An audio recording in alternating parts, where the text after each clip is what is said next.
Well, there's no problem. If you had a gun, shoot him in the head. All right, welcome back to Shoot Me Straight with Dave Fields and myself, Eddie Gallagher. Really excited for our guest today, Dan Cerrillo. Am I pronouncing that right? Mm-hmm. Yeah, all right. Dan was a short notice guest. He actually flew in here to look at the range, Stronghold Soft Solutions, to see if it's applicable to throw a Spartan 7 training event there. And he agreed to be on this podcast, which I'm grateful for. Thank you for coming on, man. Dan, this is the first time that we have met face to face, but I've heard your name a million times through my career. Your nickname, Taco, which is what I'll probably call you on this podcast, because that's what I'm used to hearing. But you know, I heard your name a million times through my career, especially near the end when I was going through my whole ordeal, and because you went through a very similar ordeal way before I did. We have a lot of similarities through our career, and even more similarities after our transition, and just what we had to go through to get back on our feet. You know, I've got to hang out with you all day today and listen to you talk about what you're doing now, and you know, the adversity that you have overcome, and it's amazing to sit here and listen and just get the little gems that you keep dropping. It's our day together. It's already helped me out big time. So I'm super stoked to have you on, man. Thank you, brother, for being here. Oh, thank you. I'm like giddy right now. I feel like, you know, I finally, everything you went through, Eddie, I feel like I finally had somebody who could understand it. Yep. Right, because you can't understand it. Like, people are like, oh, well, yeah, that sucked. I'm like, did it? Like, really? Is that easy? Okay, you know, so I've been waiting for this for a long time. And, you know, I, like a few other guys who were staunch supporters, I remember people trying to give me heat. And I'm like, bring it. Yep. Bring it. He is innocent until proven guilty. And I know what's going on. I know the system. You're never going to convince me. You're never going to convince me that he should be treated any differently than an American citizen, you know, and so I'm so excited to be here. Well, brother, I appreciate that you stood up, you know, especially when I was going through my thing, and were a backbone for me. You know, you along with a couple others that, you know, we know, the Cognacs, you know, that whole group, which was a big ordeal for us, that helped us get through. Just that you guys came to our aid, and the Navy SEALs Fund with Drago and Rachel. And you're right, you know, when you talk to people about going through a situation like that, because not many people have that experience. I think there's, you know, a select few that are actually faced with that type of adversity. It's hard to explain the amount of stress, the amount of really trauma that is inflicted on you and your family and your loved ones as you're going through that. And I'm glad to have you here, man, because you do understand, and you do understand what it takes to overcome that after you get out. So real quick, well, let's just go over you, and if you want to start from your childhood, or do you want to start from your career, you let me know. Yeah, you know, let's back to the beginning. Yeah. I was born in Washington State, Central Washington. My grandfather had some farms, and that was my family's business for a long time, right? My mom, you know, met a guy, Navy guy. We moved to San Diego, and for the most part from that point on, I was raised between San Diego and Pensacola. We literally flip-flopped back and forth, I don't know, 10, 15 times. It was crazy. And for the most part of those San Diego, so mostly east side San Diego is where I grew up. Back in those days, like, it's funny, I look across Coronado Bay Bridge now, it's like condos and shit and stuff, and that wasn't the way it was when I grew up. It was the hood, you know, and that was just home. And, you know, I loved San Diego, and fortunate enough to come back there and do my career there. You know, I played football here in Pensacola, in Escambia High School. You know, wonderful program, wonderful people. I love the South. You know, the South is just the South, right? And then went to South Carolina, played some more football up there for a little bit, and then joined the Navy from there, completely by chance. I was all through high school, Top Gun. I wanted to be a naval aviator, right? I wanted to be a pilot, and so into it, and did everything I was supposed to do, math, sciences, whatever, try to be the best student I could, but I didn't have anybody to explain that system to me. And so when I applied, I got denied, but I got offered to go to prep school, Well, I basically thought that was a denial, right? Like I was like, oh, they don't want me. So I became very anti-military, like very like, screw you guys. And obviously started partying and doing all those other things. And my girlfriend, by now I'm a complete like hoodlum, hood rat, you know, and she's actually a doctor now, you know, all these years later. She always said she was gonna be a doctor in high school, but she takes me to see this show, Navy SEALs. And it's literally like, went to the movie on Friday, watched Navy SEALs, played a football game on Saturday, got crushed like 72-0. And that night, massive party. And the gangbangers come to the party. We throw some chingasos in the front yard. You know, that was kind of my gig back then. I like fighting. And I had a good group of dudes, and it was this awesome brawl, right? And they came by my house and shot my house up. I wasn't home. Oh, shit. Right? And on Monday morning, I was the recruiter. And I'm like, hey, man, I want to get out of here, dude. I want to be a SEAL, et cetera. And had a lot of drama there because I had done the studying. So my pre-ASVAB, I missed one question. And so a recruiter at that time, if you put one nuke in the Navy, that was 8 recruits. And so he's like, you're not going to be a SEAL. You're going to be a nuke. Oh. I had no concept or clue what was happening. I just wanted to be a SEAL. And so luckily my buddy J.C. Cope, he actually lives here in Georgia now. And his dad was Commander Don Cope, pretty famous in the military at that time. He actually held the record for the deepest dive in the Navy at that time. I think he still does. Mm-hmm. I went to him. I'm like, hey, Big Don, they say I can't be a SEAL. I got to be this nuke thing. He's like, hang on. And he marches in there. He's like 6'5", 6'6", and you get this kid anything he wants, you know. And that's what started. I was lucky enough to one of my best friends. So I've always had the same friends for the most part growing up. J.C. Cope, Robert Dixon, and Frankie Choeski. And Frankie was always kind of competition to me. Like we were friends. We wrestled against each other. We're fighting for the same weight class, right? He was a better surfer than me, so I was trying to surf with him. And I told him, like, hey, man, I'm going to go do the SEAL team shit. And he's like, me too. I'm like, no way. He's like, I don't want to tell anybody in case I don't make it, you know? So we started training together. And we literally were spraying each other down the hose in the best backyard. You know, like the dumbest nonsense. And we became training partners. He actually went to boot camp before me. Came back from boot camp. He'd been part of the Dive Fair program. Showed me what I needed to do differently. And, man, I hook, line, and sinker. All right, hook, line, and sinker. I was going to be a team guy, and got lucky. Got my orders. Went to boot camp, A school, back to A school, and went to Bethesda, Maryland for 4 months, which was awesome because all the guys who were my buds class were all there holding. We're just waiting on our buds class. Yep. And got really tight. Steve Prescia, Pete Musselman, who's now like the Eurocom Master Chief. You know, so many dudes, so many names. And then we all went to buds together. Every one of us made it, right? Because we really trained really hard in Bethesda. We all went to buds together. We all made it. I was an original 194. And, you know, pretty much the same boat crew. And then I got to do platoons with those guys. Like one of the guys who I idolize a lot, Johnny Rodriguez, he was my boat crew leader in buds. And then we went to the teams together and our whole careers. And I had a great career. You know, I went to SEAL Team 1, very immature. I did squander a lot of my SEAL career because I just didn't understand how big it was. Right? Yeah. I was too young, right? And everything was so easy. I was one of those dudes who I was a good wrestler. I was a good athlete. When it came to training, I loved training, you know, and buds, I had a few moments in buds that were difficult, but for the most part, it was like, just work out. Yeah. Right. When I got to the team is when my struggles actually started. I expected to show up to the team and there'd be like everybody there cheering. Like, oh, yeah. Welcome to the team. Welcome. You know, no. Complete this opposite. Was SEAL Team 1 back in the day. Stalingrad 1. And, oh, my God. It was like, shut up, new guy. Go get a mop. And I'm like, hold on. Like, I'm like, we weren't SEALs back then. We didn't have tridents, right? And that was my introduction to the team. I remember my very first run, I was, you know, my body was a lot different then. I was a very fast runner. And my very first run, Steve Prescia and we're running. We're the 2 fastest guys in our buds class, and we come running across. And right there when we hit SEAL Team 5, this guy, like, books by us. Like, oh, whatever, you know. We finish, and he's standing at the quarterdeck, and as we come up, he starts screaming at us, you stupid new guys, you pieces of crap, just ripping us apart. And we're smart enough not to say anything, but we're both like, who is this dude? Right?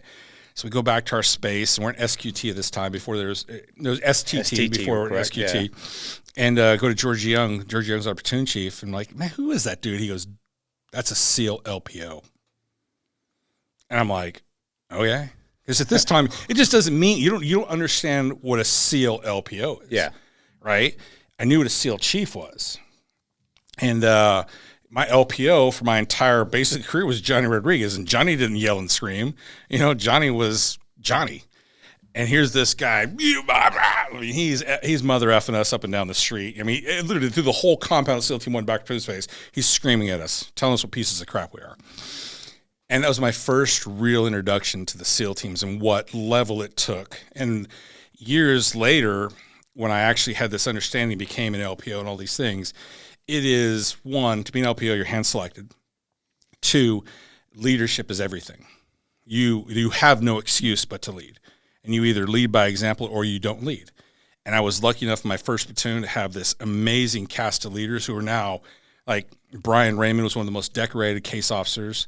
He runs a big, massive security company now. Leif Mallow had a brilliant SEAL career. Georgie Young became a Master Chief. Chris Good, Jocko Willink, Chris Savalas, Mike Everett, Jack Bullock, like these guys who were like legends in the teams were my first platoon. And Bill Munn, who was my LPO, who was just a complete jerk, but he was a good jerk, right? Yeah. Because he was so hard on us and he was so demanding. But the one thing you started noticing about Bill was always first and last. First to come, last to leave. We're out there spraying down boats and motors. It's freezing cold and Bill's in his wetsuit. He's cold, but didn't say anything. Bill's number one guy up the ladder. And that was I think that was the start of me almost ruining me a little. Because, one, you're around men, right? Like, they're not dudes, they're men. And you're sitting there going, every SEAL is like this. Yeah. Like, yeah. We were lucky enough to deploy an ARG Alpha. We did a real-world mission. Not anything exciting, by the way. This was all pre-9/11. It's all pre-9/11. This was 95. Yeah. And we took down a boat called the Shahad off the coast of Iran. It's on the History Channel. You can watch it. And it was gay. It was lame. It was no fun. Literally, it was like the most compliant boarding ever. But it was the first time SEALs had done anything, right? That had to be exciting back then. Oh, yeah. It's like, big time. We're doing some real shit. We're going to hook and climb. We're putting ammo. We're loading our mags. It was a big deal. And I would say that platoon really ruined me in the SEAL teams. Like, very much ruined me. And because the next platoons were not as good. The leadership was not even as close to par as that. And it was almost a letdown of like, how is this my platoon chief? Like, this dude can't even climb a ladder. Like, this dude can't even do a pull-up, right? And so my next platoon, complete opposite. I really got in a lot of trouble. I'm surprised I didn't get kicked out, right? Because I was just like, I had no respect for anybody but my AOIC, who was a 6th platoon enlisted guy who became an officer. Yeah. Outside of that, I'm like, the rest of you guys. Well, that's because the bar was set. The bar Standard was set, right? with your first platoon. Yeah, my platoon commander was awesome, but he had hurt himself, so he's never around, right? But as far as the enlisted leaders went, I just was like, I literally was going to murder one of them. He was standing in the flight deck one night. I'm like, if I just push him, nobody will ever find his body. That's where my mindset was, right? So Econ was with me, and Econ was probably the one dude who kept me from like going crazy. I'm like, dude, I'm going to kill this dude. And I just didn't like him, right? And I won't say his name because it doesn't matter. I'm past it now, and I understand what his purpose was. And he was, he gave really good advice. He gave it in a really bad way. And so I always tell people I learned more from the bad leaders in the teams than I did the good. My next platoon was kind of a Hollywood platoon, went to Guam. So it's hard for me because back in those days, guys were like, yeah, I went to Guam. And here I did 2 ARG Alphas back to back. And I'm like, it's not even a deployment. It's just a big stripper fest party. It's a party. Right? It's just a big party. And again, had really poor enlisted leadership, as poor as you could get. And at that point, I was kind of that limbo of like, is this it? Like, is this the teams? I didn't come here to like party, and I came here to like go to war and fight battles. And so I was like, kind of this place of like, do I go to Dam Neck? Do I get a degree? What do I do? Mm-hmm. And I had a kid, my oldest son, Dominic. I shouldn't say I had a kid. I had my son, Dominic, with my ex, Jamie. And I'm one of the lucky few team guys that my ex is awesome, right? Like, you can't say a bad thing about her. She is this amazing, successful businesswoman, and was just a great mother. But She's like, if you go to Virginia, he ain't coming to see you. You need to come here to visit him. And I'm not going either. She's like, I'm from San Diego. My business is in San Diego. My family assets are here, et cetera. And it was this thing of, at that time, Dam Neck wasn't doing anything either, right? And I really wanted to go, but I'm like, I didn't have a father, right? My parenting wasn't that great. And I was so in love with my son. I'm like, man, I can see where this is going. Yeah. If I'm not there. And so I just made a decision, man. I'm like, I'm going to go to Bud's, right? I had met this girl, and I just asked her, I'm like, why don't you come live with me for a month? You know, by then, Dominic, Jamie, and I weren't together anymore. And so Leilani, she's my wife now, and I just said, why don't you come live with me for a month? I've never really been committed to a relationship. You know, like Jamie and I tried. I was 21. I was 22. She was 32. You know, a lot of drama from my end, obviously. And so sorry, I didn't cut you off, but you were at Bud's at this time, right, as an instructor? Yeah. And so Leilani and I started living together. Mm-hmm. And, man, I fell deeply in love. Like, I don't even know if I knew what love was, honestly. Like Jamie and I love Jamie. I still love her today. But Leilani, I'm in love with. It's weird, right? And we ended up getting married, having 2 kids. And I was just dead set. I'm like, I love being a father. Like, man, I love being a husband. We bought our first house together. We had a little cottage. Then we bought a house. And then we bought another house. And I'm going to school full time. And I'm like, man, I'm really good at math. I'm going to go get into finance. I'm going to make this family some money. All my friends were getting other teams to go into finance. You know, Craig Miklich was a senior VP at Goldman. A bunch of dudes who are now big-time finance guys in America, you know, were my bros, and we were all in that program together. So exciting, and I was really into school. I really sucked at school the first time, and so here I am now.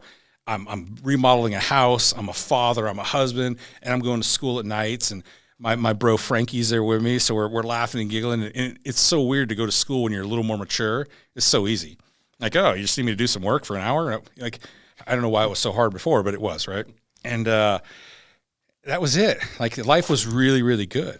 Like, life was quiet and good. And then we're going to do an ultrasound for my third son, my second son, my third child, Kellen. And we're laying in bed. I took the day off work. And my neighbor called. She's like, you need to turn the TV on. And I turned the TV on, and right as the second plane is hitting, and I'm just like, what's going on? Like, you know, I think we were all like, what's going on? And then the Pentagon and et cetera. Yeah. And I got up and I started packing my stuff. I was like, hey, the phone's going to ring a little bit, and I don't know when I'm going to come back, right?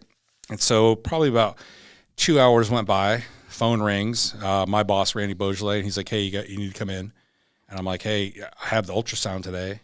He's like, okay, go do that, and then just come to work afterward. So go to the ultrasound and find out I'm having a son, right? And I go home, and I think, you know, I think this war is starting. So I'm like, hey, we're all going, right? Bud's is going to end.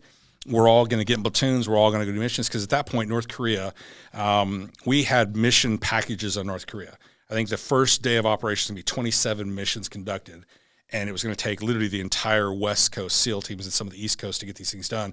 We're expecting 50% casualties, 70% casualties, right? So it's a big deal. So my brain, I think it's North Korea that did this attacks, because that's all we ever trained for. North Korea. We had heard of Al-Qaeda, but it was just kind of these passing statements, like kind of these cavemen, you know, like whatever. Yeah. And then as more information came out, kind of learned it.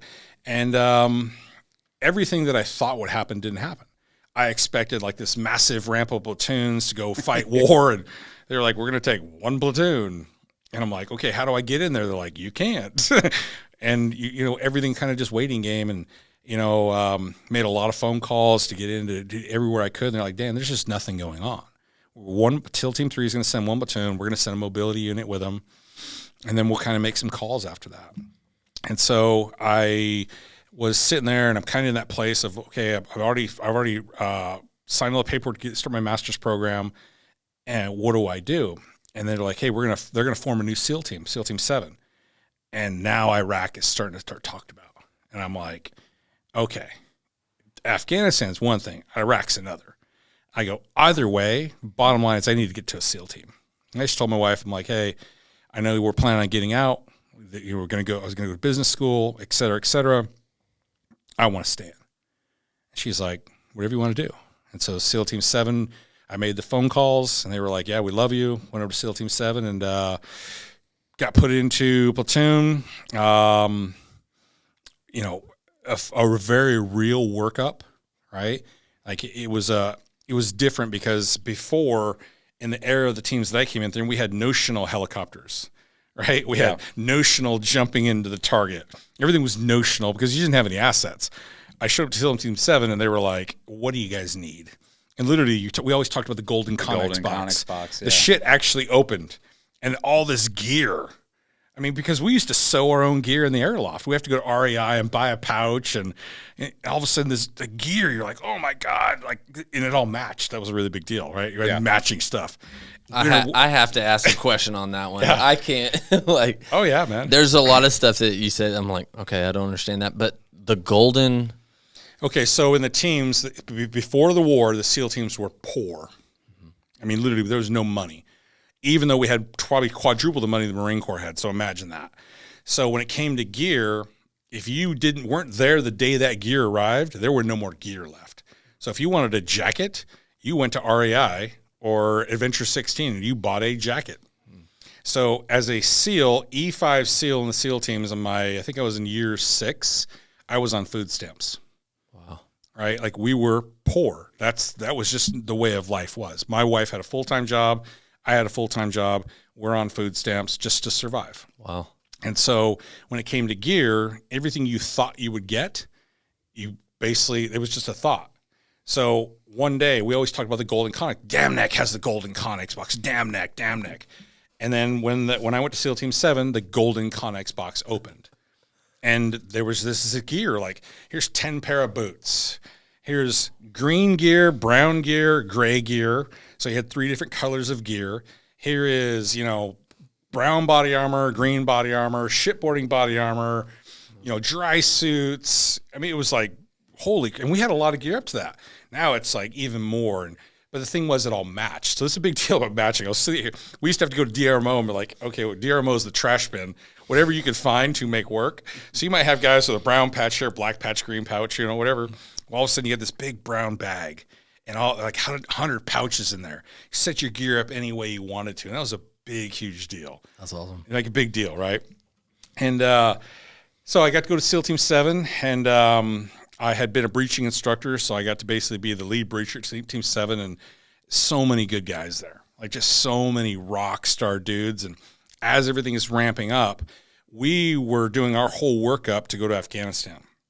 And then basically about 3/4 of the way through our workup, they said, okay, East Coast has Afghanistan, West Coast has Iraq. And okay, so we changed everything. And then it basically came out like, okay, we're going to kick off the war with a super troop. All right, what's a super troop? They're like, we're going to handpick guys to go in the super troop. And so I was like, hey, man, I'm getting in that shit. And, Brian Berger was like, Taco's coming with me. All right, so they pulled me out of my platoon. It basically pulled like 1 or 2 guys at each platoon to form a super troop with Foxtrot and Echo. And we went to Baghdad and kicked off the war. So Team 3 did the invasion. Team 5 really set the standard of direct action, SEAL team direct action missions in Iraq, and just wrote a playbook. It was awesome. So like Matt Bissonette, Matt Hushin, Matt Lenig, they're fucking like probably 100 Matts, right? I think even Matt Hine was there. Tage Gill, like dudes who are just outside the teams now for us in our circle are just like they're it, right? They're it. And those guys started kicking doors. They started doing work with government agencies and launching on targets like tomorrow, like right now. So whereas everybody else, we were always in these 96-hour planning periods. It just went out the window. Like, here's the target we're going. Same template. Boom. Same template. And those guys kicked a ton of doors. They captured Tariq Aziz, so he was the number 2 in Iraq. And we rolled in and took that over. And from the moment we hit the ground, we were rolling. So sounds like you, Eddie. Like that sounds like you totally. Like what? Just executing. Like, Oh, well, that's pretty much the job of a enlisted team guy is give me what we got to do, and we're going to go execute. Yeah, and so we were in Baghdad. I was in Baghdad for 4 months, and then I got hit. I got in a hand-to-hand fight with an Al-Qaeda guy in a doorway. I had set the charge on the door, and then when he opened the door, we hit a target. So I'll tell you the story because it's, guess need fruit to it. Jay Schmidt and I would trade off who's the A and the B breacher. So each night, Jay would be the A, I'd be the B, then we'd flip-flop because we're doing so many. It's a lot of tension to be a breacher because you're going up to the door, you got a point man, but you don't have a gun. Or your gun's slung, and you just got a charge in your hand. And, remember, there was no training for this prior to going to the war. So everything we're doing, we're writing. Like, when we showed up to the war, we had these 7-foot strip charges, and Matt Hushin was like, no, dude, cut that thing in half. And then during our deployment, we got rid of what's called data sheet entirely because we got finding it was breaking, and we went to low Hess Flexineer. So everything was literally every day we're changing tactics of how we're going to hit these targets, right? And the targets just piling up, right? They're like, hey, we got 7 targets for you. We have 6 targets for you. So it's just piling up, right? And so every night, Jay and I are flip-flopping. We had a designated point team. We had a designated second floor team. Everything was very regimented. So long story short, Jay goes over the first wall. We're going after this Al-Qaeda financier. Jay goes over, and they have these 55-gallon drums, boom, boom, boom. So as they get to the door, they get compromised, and you hear the fighting start, right? Yelling, screaming, loud bang, everything. It's a fight is on. So me and Brian Berger were going to the back door to do diversion charge. So as we got to the back door, we could hear them, PC assist, PC assist. So these got prisoners, they need assistance. So I just threw a big concussion grenade to create a diversion, and then Brian and I rolled in. We rolled in, and it was actually a video. I don't know whatever happened to the video. And it's literally a bar fight, right? You got muzzle strike. It's hand-to-hand fighting in the entire room. That's all you see. Each guy is all 6 guys of that 6-man entry team are in a hand-to-hand fight. So as I enter in number 7 position, it's like just start muzzle strike because you can't shoot anybody because they're literally like, how do I shoot this guy? So it's your muzzle striking guys stomping on their faces, and you're just pushing. Next thing I remember is just Chris Good is like 6'5", right? He comes in and he kind of makes a hole through there, and the whole team is following him. So we're still doing our thing, and then you hear the crashes going off, and the rest of the targets being secured. Chaos, right? And we literally just got lucky because in that room, or in that building, I think there was like 6 AKs, a couple RPGs, bags of money. This is a real no shit bad guy house. And I remember just like, well, this is probably target 25, 26, somewhere around there. And at this point, we had never hit the right target on the first try. Okay. So every target so far, we basically gone to the target like, oops, next door. And, a target before that, I actually had gotten a big, huge hand-to-hand fight with a guy.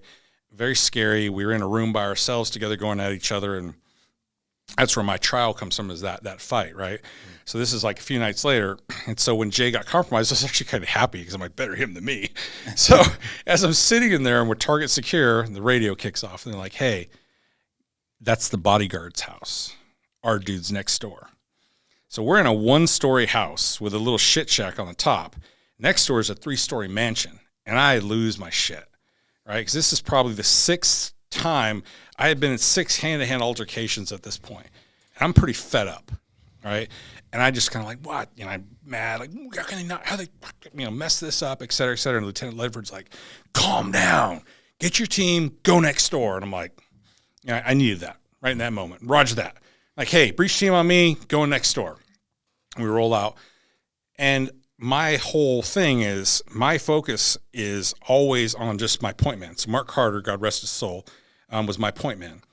I didn't realize that my team wasn't behind me. It was just basically guys who had filled in. So your breach team is a set team, right? So we go over the wall, and it's just garbage everywhere. So we're kind of falling, getting to the door. Go to the door, put the charge on the door, and the charge falls off the door. And everybody literally is looking at me like, dude, it's your heart. It's like, da-da-da-da-da, right? And I go back to the door, and I put the charge back up there, and it falls off again. And I can just see Mark Carter looking at me. He's like, and meanwhile, this big, huge window's right here. And I'm trying to stand at that window because I just know we're going to get shot through this window any second, right? Mm-hmm. And I can't even describe, like, I don't know how to describe it isn't fear. It's just like, I got to go. I need to get this done. I got to solve this problem. And so I go up to put the charge on the door the 3rd time, and now I'm really into it. I pull the tape off my legs, and I look there, and I'm like, is that an acetylene tank? Like, that's a freaking acetylene tank. So a big, huge welding tank sitting next to the door. And I'm like, oh. So I grab the charge and I just chuck it in the yard because it was a main charge. And I'm like, dude, if that would have went off, it would have just dusted everybody. So I grab a secondary charge off my legs, a little tiny leg charge. At least I'll just weaken this door, and then we'll be able to do our thing, right? So my whole goal now is just weaken the door so I can punt it in and get to work. Get the charge in the door, get back to the set point, and I go through my procedure, call turning steel. It's funny because it's now famous in Transformers, turning steel. Matt Hushin, I'd love to take credit for it. I got to say it the most. Matt Hushin started it, so I love you, Hush Dog. So turning steel is the call you make. Yeah, so we have a firing device. Know. Yeah. So we have a firing device that has a main safety, and then it has a roll safety. And so you pull the main safety. I'm turning steel. Means I'm turning that because we used to go 3, 2, 1, execute. All this stupid officers done this, right? So enlisted guys like it's happening so fast. I'm just turning steel. And I'm going. So turning steel, bang, and I should have just blown the charge, right? I look up and there's a dude from me to that sign staring at me. Yard's really confined, but as soon as I call turning steel, I always grab Mark's head and put it down because I know that window's going to come out on us probably. And I'm sitting there and I'm like, open, and I just charge him. And I'm trying to hold the firing device against my chest. So we're kind of going at each other, whatever. And the next thing you know, just flash of light. That's it. That's all I remember. Flash of light, right? And so I kind of come to, and I'm the ringing, the Saving Private Ryan moment. I'm completely blind. And I just remember somebody picking me up by my night vision and my head hitting the ground. Well, it was Justin Legg, and he was wearing a camera, and he's like, he's dead, right? Because the other guy got cut in half. So the charge just cut him in half, right? Just blood everywhere, and it's like a little doorway. Well, I'm covered in it too, so they're like, well, shit, he's dead too. I can feel him stepping over me. And I'm like, I'm not dead. And I remember just sitting there like, everything in my body just want to go to sleep. I'm just so tired. Oh, man, I'm just so tired, I'm like, keep your eyes open. It was the first time ever where I thought God talked to me. But later on, years later, when I went to Mexico and did the Mexico therapy, I learned it wasn't God, it was my mom. And so I heard this voice and it said, Daniel, God damn it, get on your feet and get back in the fight. And I thought it was God, right? My mom always called me Daniel. And I heard it twice, and I'm like, okay, stop feeling sorry for yourself. I just remember trying to find my radio, and I'm like, man down, man down. And they're like, who's down? I go, it's me. I'm in the doorway. I go, I'm hurt really bad. I can't see. So just talk to me and I'll come back to you guys. So just stay where you're at. We're coming to you. Well, meanwhile, they're still clearing the building. Now there's action starting to pick up out on the street, right? And eventually they get to me and they kind of haul me off. And I remember when they got to me, they're just like, oh shit. And I remember that. And I'm like, I thought my arm was gone. So my arm had gotten blown out of socket and was behind me. So I'm like, oh my God, my arm's gone. So that was my biggest concern. Like, oh shit, I lost my arm. I could care about anything else, right? And I'm like, oh my God, my arm. And then finally I'm like, oh, there it is. So little by little bit cognizant awareness comes through, right? Somewhere in there, apparently I zip tied the guy. I don't remember that, right? I just remember Jay Schmidt was like, dude, you zip tied him. I'm like, I don't remember that. I actually thought I kicked the charges where it went off. But I'm pretty sure now, later, all these years later, it was the firing device hit me in the chest when we were fighting. So they get me out to the vehicle, and I'm just blind. Like, I can't see anything, and I'm just ringing. And, had to call my wife. Like, hey, honey, well, I just called her a few nights before that. Like, I was hurt, and I'm calling you again. Like, I'm really hurt this time. And, a very emotional call. Hard to tell your wife, hey, I'm blind. I can't breathe, and I don't know what happened. And, I'm in bad shape. They're going to fly me home. So I came home, and you were still blind at this point. I ended up getting my sight back a little bit over time. Each that night I was completely blind, and then the next day I woke up, I could see like fuzziness, and then it just got a little bit better each time. Luckily, I had my gaiters on, so I always wore gaiters. Right, and it was the one thing the teams got us really early was gaiter sunglasses, and the gaiters had exploded, but they didn't implode. So the whole lens shattered, but it didn't implode into my eyeballs. So those gaiters saved my eyeballs, right? Shout out to Gators. Yeah, shout out to Gators big time. I wrote them a letter. And they sent me a brand new pair of glasses, so it's pretty cool. So I got to go home, and most miserable time at home ever because they captured Saddam during that time, and here's me like, man, I should have been there for it, not knowing it was Delta, right? But just your mindset. So I'm at home drinking, and I get a phone call like, you ready to go back? I'm like, absolutely. And I was really jacked up, right? And they're like, okay, here's what's going to happen. You're going to go to Guam, and you're going to get that troop out there ready to go to Mosul. I'm like, Mosul? Nothing goes on in Mosul. They're like, yeah, but you guys are going to go to Mosul. And it was really big letdown because we're like, dude, we're going to go to Fallujah. We're going to go to Ramadi. Like in our hearts, we were told nothing was going on in Mosul. What has happened is nothing was being reported from Mosul because if nobody died, they didn't report it. So I go to Guam. Charlie and Delta are out there. I show up. That was my original platoon. We go through a training package, pretty short, maybe 3 weeks, and off I go over to war. Right, so we go to Mosul, and we landed in Mosul. We're really let down because we found out our platoon commander chose Mosul. And I have, nothing good to say about him whatsoever. He should have been stripped of his trident. He was the worst SEAL that I ever served with, enlisted or officer, and he ended up getting booted while we were in Mosul anyway. But we found out he chose that because the mission was originally supposed to go up to the Syrian border and watch bad guys come across. Okay, well, what then? They're not armed, so it was a big letdown for us, right? And it was just one of those things like, man, I was in the heat of the action. Now I'm going to come up here and do recons.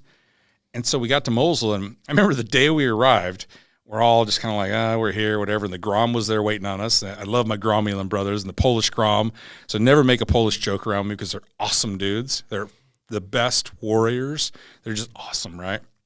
And so the Polish Grom are waiting on us, and literally the FBI HRT shows up. People know that HRT is a very diverse organization. They work all over the world. And they show up, and they're like, here's 7 targets. They're like, no, we're here to do recon. Like, no, we need you to go do hits. And I think we were there 2 nights. On the second night, I went out with the HRT guys in indigent operation to gather intel, get video. And the next night we were rolling, and we hit 4 targets that night. And that's what Mosul was for us for the next 4 months. Just rolling like every night, to where Joe Bazzelli, who was our task unit commander, would basically like, hey guys, we're taking the day off. And instead of guys like being aggro, like, no, we were like, dude, just like, oh my God. Like, there's times where we're hitting 8 targets a night, right? Like, you don't ever train for that in the teams. And in the teams, you're always training for like 20 guys going on target into one house. And it was like, no, you 4 got this one. You 4 got that one. You 4 here. You 4 are the blocking force. Next thing you know, you're doing one-man room entries. You're doing everything that you were never trained to do. And for us, it wasn't about, you kind of have to border on this place of what's safe, what's not safe, but it became about speed. Like, they're going to wake up, and this is their home. We learned this while we were there. The reason nobody went to Mosul is because this is where the bad guys were. Like, this is before Ramadi. Like, they were just untouched. Their money was there, everything. And it was a massive city, right? Ramadi is very condensed. Fallujah is very condensed. This is a gigantic city. They moved around comfortably. Nobody messed with them. So now we're there. And it was just like, I always kind of go back, like, was that a movie? Right? Because we're opping, and we get these days where we're standing down, and you're just like the complete let of like, just 18 hours of sleep and then back at it again. And we just did that over and over. And part of my job up there was also doing indigenous operations. So I would dress civilian clothes. We'd steal cars off target, take taxi cabs, and there's a book that came out about it called Codename Johnny Walker. And so Johnny, I'm the one who vetted Johnny. I'm the guy who gave him his first gun. I was actually going to shoot him the first night I met him. But we're really good friends now. He works for me now. But, Johnny, myself, and the team that was with me, one of the guys is still in the team, so I won't say his name. We started doing a lot of intelligence gathering from a civilian closed level. So we're actually getting our own video for our own targets. I would deploy from the vehicle with a camera taped around my finger and get actual addresses and get actually information on the door. And with Johnny, it was very easy because Johnny knew everything to do. Like, there were things that I would do wrong. He's like, don't do that. Do it this way. Like, I had to smoke up there. I never smoked cigarettes in my life. And Johnny's like, everybody smokes. Don't wear sunglasses. Get rid of the goatee, because I couldn't grow a beard. So he's like, nobody up here has a goatee. So I only had a mustache. I went there with long hairs, and I had an Iraqi haircut. I didn't wear a discharge. I wore a business suit because in Mosul everybody wore business suits. So Johnny really was the key to us never getting busted, because we're soft skinned.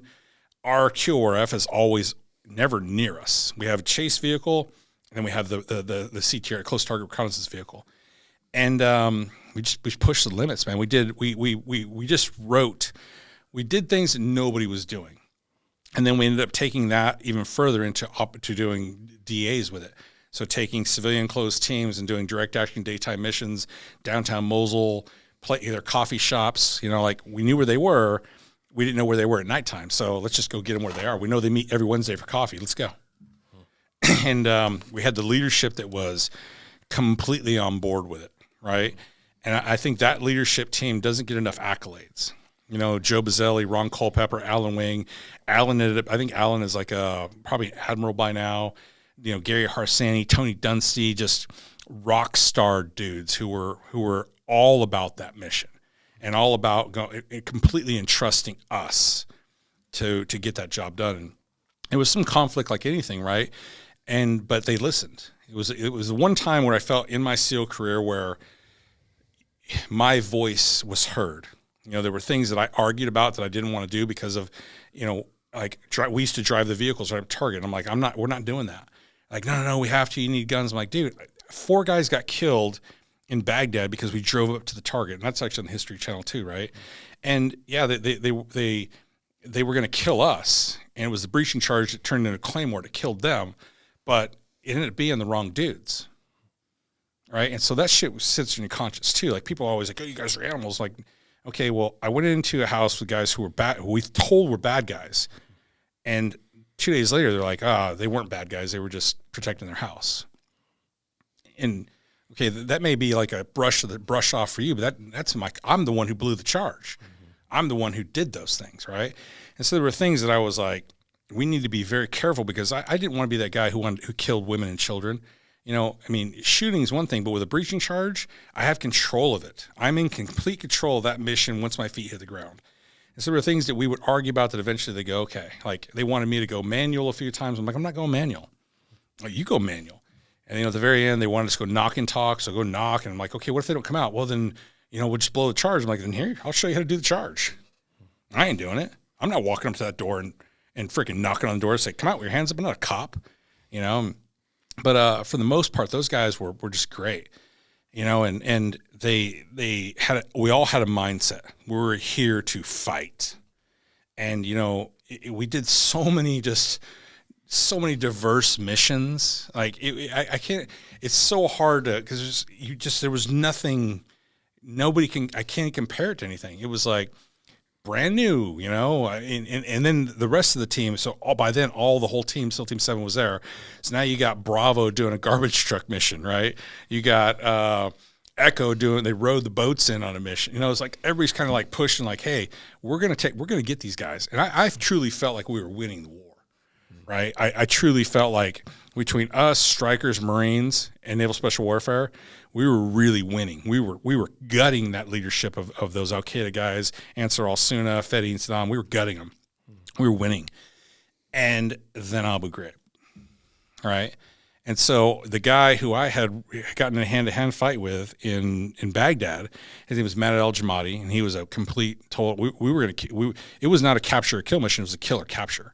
So we were going to kill him. He's a terrible human being, a bad guy, right? And he and I had got into it. We turned him over, and he ended up dying during custody. But he was going to die anyway, right? He and I got into a massive brawl, and he got severely injured. So, the way they dealt with him at Abu Ghraib, which none of us, no SEALs were there, that didn't aid him. It killed him, right? So he just he drowned in his own blood. The problem is instead of just saying he drowned and he died, bad guy died, who cares? Then it became, oh my gosh, a bad guy died. So they went out and tried to get an American doctor to sign the death certificate. And they, by that meaning the government, a government body. And the American doctor's like, we're not signing that thing.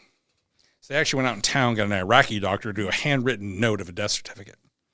So the next day they come back to our compound and like, hey, we have the death certificate.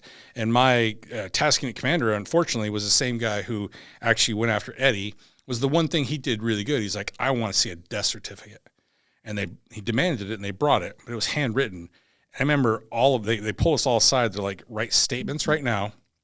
Be factual in your statement. Make sure I think him, Lieutenant Ledford, basically had this almost an essence of what could be coming, right? Because we'd never written statements before, right? We'd never, we had eliminated people prior to that. We never wrote a statement. And that one mission, write a statement, because they want to know that I want everybody to know we turned this guy over. Right? We left Target. That guy was in a different vehicle. We never saw him again. So fast forward to Mosul, I had this CID guy come up, and he's like, "Hey, I'm investigating for murder." I'm like, by then I'm like, "Which dude?" We've been here for a while. And this guy, Matt El-Jamadi, didn't even remember anything. And so came home from deployment, and then it started hitting the media. And there was something else that I left out. While we had all come together in Baghdad, and everybody's kind of going to their different units, different areas of operation, a SEAL named Jeff Hopper got caught stealing another SEAL's body armor. So he was actually wearing that body armor as the teams were splitting.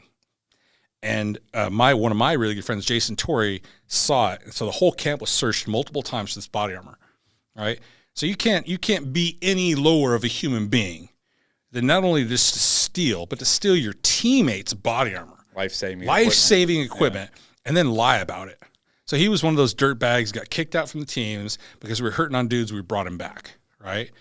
And there was a period of time where that happened, right? You needed guys.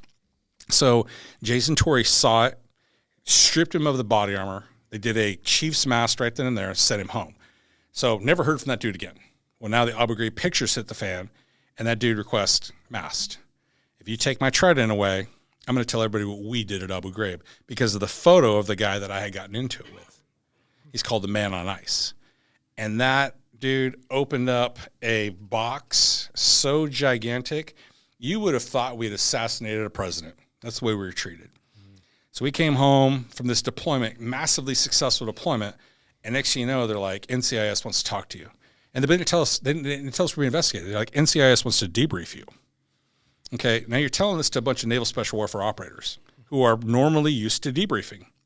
We debrief everything. So hoodlums, i.e. Dan Cerrillo, who are from the hood, know that criminal investigative bodies don't debrief you. They investigate you. So I'm like, I ain't saying shit. And do I need a lawyer, right? Not everybody took that stance. And so one or two guys talked, and the thing was, we were never briefed on the word EPW. We were never briefed on the word detainee. Those words didn't exist in our language. We were never read no book of Geneva Conventions. We were told silence, segregate, sequester, the 5 S's, whatever, right? Okay. And so part of that was shock, right? We make shock and awe. Like you make a statement when you capture these dudes. They're bad guys. And innocent things that we did, normal operations became crimes, i.e. putting tape on guys' mouths, i.e. when they're yelling and screaming, whacking them, punching them in the face to shut them up. Sure. Those became crimes. And you're like, hold on, we're on target, and this guy's screaming his lungs out. We're trying to move through this. We're patrolling back to our vehicles. This guy's screaming. What do you want me to do? You want me to shoot him? Which is literally, we talked about all the time, like, we should shoot him. Of course, she had our good leadership was like, can't just shoot him. I'm like, why not? What would they do to you? Exactly, right? And so, anyway, this investigation starts, and this is the thing. Like, I don't have it. I had a lot of animosity back then. I don't anymore because everybody's just doing their job. But when you talk about NCIS and the fact that they have a TV show just sickens me because all they really do is investigate guys smoking weed and stealing from each other on a ship. They have no job, right? Like, I applied to every other federal agency out there, and this is the one that accepted me. Yeah, and that's the reality. They're the rent-a-cops of the Navy. And they prey on active duty guys. Whatever. And they took hook, line, and sinker. I mean, they bid off in this thing. They took it as fast as far. And next thing you know, like homes are getting searched, and guys are getting picked up from the airport for missions. And well, the guy that you got in the brawl with and hurt, right? That eventually died. He was ISIS. He was Al Qaeda. He was Fedi Saddam. Okay, and so he's a colonel in Fedi and Saddam. He's a big wig. Then how come I'm confused? Like, how come you're getting on trial for murder? Is this all because what I'm getting from it is Abu Ghraib happened. Yeah. Right? That caused a huge international incident. So then after that incident, they really started hammering down on I think that's where the Yeah, shooter statements. Jeff Hopper saw the photos in Abu Ghraib. So Abu Ghraib was going on. It's a scandal. Like we're all kind of like, that sucks for those guys, right? Like that sucks. Even when they showed the picture of Manadel, I didn't recognize that photo, right? Because it had been so long. Like because they never used the word SEAL ever. And the next thing you know, they were like, "Hey, dude, this is starting to come back at us." Like why? And then we found out that Jeff Hopper had gone to the Commodore. And did say, if you take my trident away, I will tell the press everything we did at Abu Ghraib. The fact that that guy was in that photo gave Jeff the proof that we were part of it, even though none of us had ever been there. Like the farthest I've been to Abu Ghraib was a parking lot, right? And there's a sign. What ended up saving me was a sign-in log. Anybody who walks into the Army, you're not going to walk by the Army without signing in, right? And that's what eventually got me, helped me. So, NCIS does their thing, and it's ugly. It's terrible, and things like, I was charged with 27 counts of murder, manslaughter, assault, you name it. I mean, and the way I was treated, so I go over to Warcom. The first time I go to Warcom, I'm go over there as a hero. They want to talk to me, everything.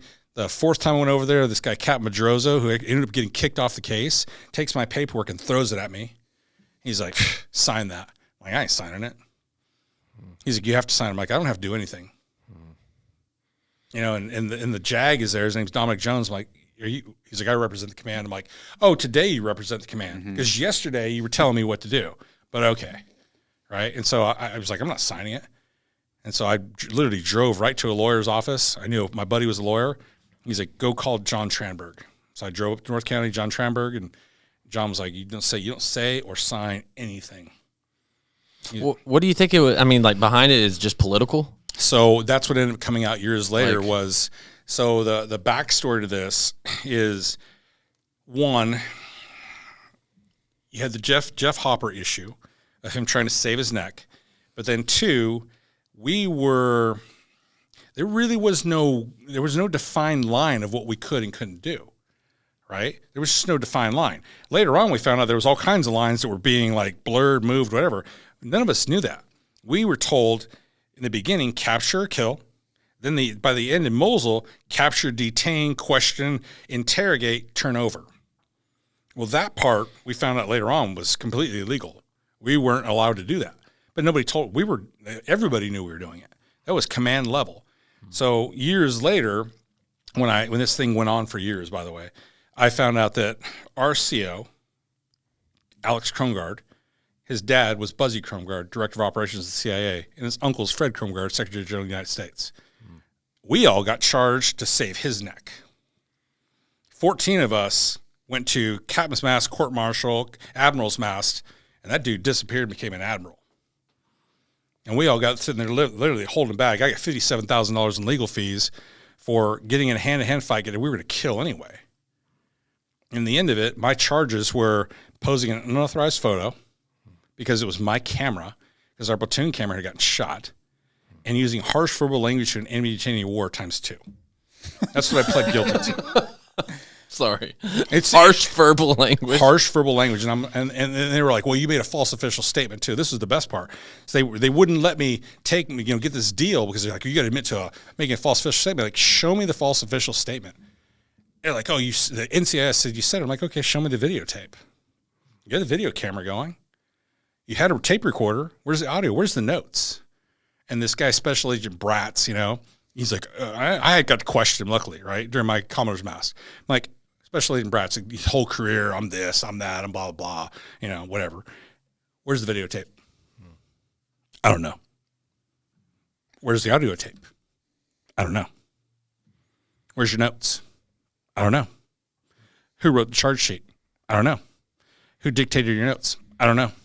And I'm literally looking over there at Commodore O'Connell. Commodore O'Connell's just like, he's like, we don't need any more questions. He's like, I'm striking every one of those charges. Just done. And so we get done. Commodore O'Connell's like, it says you're pleading guilty to these 3. I'm like, yeah, it was my camera. I go, here's the bad part, which I now have the photo. I go, that photo was on your quarterdeck, framed for like 4 months. So now it's an unauthorized photo. And he's like, And he goes, I go, verbal language? I'm like, I'd love to lie, but it's me. You know, I guess, you know, like, okay, you got me, Guilty. you know? And so, you know, I took it on the chest. I took it on the chin. The bad part was I probably could have got out of everything had I just ratted. And that was the big push the whole long. If you just tell us what this guy did, tell us what this guy did. I'm like, he didn't do anything. They really wanted Lieutenant Ledford really bad. And they're just like hammering on me, like, just tell us Lieutenant Ledford told you to do it. Tell us. I'm like, that's lying. You want me to lie to save my neck? I'm like, I will never rat on a homeboy, much less for a bad guy. Yeah. And they kept asking me, like, what are your thoughts on this? I'm like, we were sent to kill a bad guy. A bad guy died. You want my thoughts on how he died? I just wish I would have done it faster and better. No. Like, because he drowned in his own blood, could we have slowed it down a little? Like, literally, I was like, this to me, the whole thing, all these years later, I'm still sitting here and go, this is just a joke. And it's funny because I bring this part up all the time because I know there's people who disagree with me, right? There's people who disagree with Eddie, et cetera. I'm like, okay, hold on. There's a video on YouTube of a helicopter pilot shooting a farmer, blowing the farmer's leg off, and the guy's rolling in circles, and then the helicopter pilot shoots him some more. That is an unarmed person who no longer poses a threat. That is celebrated. There's a video of a Marine going through Fallujah in the middle of the battle doing security rounds on a guy sitting next to a gun. That Marine went to charges of murder. So this helicopter pilot who is under no threat whatsoever is celebrated. This Marine who is in a room with bad guys after fighting his way to the room is charged. Yeah. The hypocrisy of that is so ridiculous. How come? How come you think that is? Because I think that I'll give my two cents on it real please. quick, and this is just what I got from my whole situation is, you know, when you have these big incidents that have nothing to do with you. So I'm talking like Abu Ghraib, right, which became a huge international incident. So then the heat comes down on the military from up above, like, you guys need to clean your shit up, and it doesn't matter what branch you're in. Once they're told, hey, you got to clean your shit up, tighten things up, that then rolls downhill just like any other order. So to give an example, like if an officer says, hey, be here by 06, that goes to the next officer, says be here by 05:30. Then it goes down to 05, and then next thing you know, the enlisted guys are showing up 4 hours early. The same type of thing happens with these, like, hey, clean your shit up, tighten it up. Well, the further that goes down the ranks, it becomes we need to hang someone out to dry. Someone needs to be made an example of. So the way I see it with your case is they saw, well, what's that Hopper guy came, said this, and they're like, we can use this as an example. And all it is to protect the institution. That's it. It's we will hang someone out to dry to protect the institution. And what they really would like to do is go off after a leader, which is why they wanted Ledford, the officer. They're like, we can use him as the example. Like, NSW doesn't play these games. We don't abuse prisoners. We don't do this. And here's our scapegoat right here. It was the same type of situation in mine where NSW was taking heat for, you know, drug usage, and all these articles were coming out. It just didn't look good for a couple years. And then when my case came across, which it wasn't even anything at that time, it was just accusations. It's literally like, we will use this person, and usually it's somebody with a good reputation that everybody likes, because that way it sends that bigger of a message. Like, you see what we're doing to him, we can do this to you too. I agree with that 100%. Yeah. 100%. But that's why none of it makes sense. Like, even where you're like, it was the same thing in my case. This was an ISIS fighter who we literally just droned. We killed 20-something of his buddies. He barely survived. And then they're trying to charge me with premeditated murder when the government just dropped a bomb on him, trying to do the same exact thing, kill him. So, I mean, you can sit there and try and make logic and reason about why they make these decisions, but you're just going to drive yourself crazy, because it really doesn't come down to right or wrong. It comes down to protecting the institution at all costs. The image of the institution, like, well, I'm guessing, is it just how it looks, like how it looks on the outside from the top down, of like, oh, we can't have that in the press, or we can't have, like, or if it already gets leaked to the press, then they have to respond by saying, Here's our sacrificial lamb. Yeah, that was part of mine, right? So the press, I think mine was a big one because it was the first time the press had ever been part of Naval Special Warfare. And so mine, I went through the entire, so we, instead of a grand jury in the military, have an investigating officers board. So I go through the investigating officers board. All my charges are recommended for dismissal. The investigating officer says NCIS has no credibility. He anything they say, he's like, is not credible. Anything that Jeff Hopper says is not credible. He's like, so therefore, any charges that relate to those records to be expunged and be cleared. So that's on like a Thursday. It's all weekend long, like, right? Monday morning, I'm driving to work. My cell phone, my little flip phone rings. It's my next door neighbor, Auntie Carol. I'm like, what's up, Auntie Carol? She's like, did you read the paper today? I'm like, no, what? She goes, you need to read the paper. I'm like, well, I'm driving. Just read it to me. She goes, okay. Admiral McGuire agrees that all charges against ABH-1 should be dismissed. However, he's elected to court-martial him anyway. That's how I find out I was being court-martialed, in the paper. So here's the best part. So I now, obviously, and I'm a lot different back then than I am now. Like I'm kind of an animal back then, right? So I drive to the command, and there's murder in my eyes. Like somebody's getting it. I show up to the command. Shore Patrol's there waiting on me. Guess what? They didn't give Shore Patrol my name or my picture. So I walk right between. These guys are standing by the door at SEAL Team 7. I walk right by them, badge in. I don't even know they're there for me. I'm just like, oh, that's weird. Shore Patrol's here. I walk up to the brand new CO, poor Commander VZ. I walk up to him, and I'm just like, bah! And I'm like ripping him apart. One angry taco. Oh, very angry. And he's like, oh, how'd you get in here? Like, what do you do? The intel officer's looking for you. I'm like, eh. And it was at that point, they were getting ready to do what they did with Eddie. I think they were going to detain me. And so I was smart enough to go, I'm going to go to my locker, back in my car, and I went home, right? And it was just, it's so funny when, and not funny, wrong word. When Eddie went through his thing, funny now. I literally sat there going, you guys didn't learn a thing. You didn't learn a thing, right? And that's probably my only issue with Naval Special Warfare is I love the teams. I love my career. I love the guys I work with, but they don't learn, right? I remember when the war first started, we had a senior chief come back from the war, and there was an AK in his bag. They had a complete public Commodore's mask for him, the entire Naval Special Warfare. The last thing I know about the SEAL teams is another SEAL who was on a mission to kill Taliban. There happened to be a aid worker there they didn't know about. And during a massive firefight, he threw a grenade, and that aid worker died. The command lied. And then later on, they were like, he lied. He sat there. He's like, I've never lied. I told you I threw the grenade. I told you I was trying to get to this Taliban guy. Their way of dealing with him was to do a command muster and kick him out of the team in front of the entire command. And I sit there and I'm like, and you wonder why guys kill themselves. Well, because the community itself is based around shame. Yeah. That's how, I mean, and that sounds horrible, and it is, but at the same time, that's how we are so good at our jobs, is because we're being judged constantly from our peers, the people that we work for, and the people below us at all times. And then if you mess up, it's a shame-based system. So it can be something as little as, I forgot to bring my weapon. And that's not a little thing. I'm just using this as an example. But I forgot to bring my weapon to a training evolution.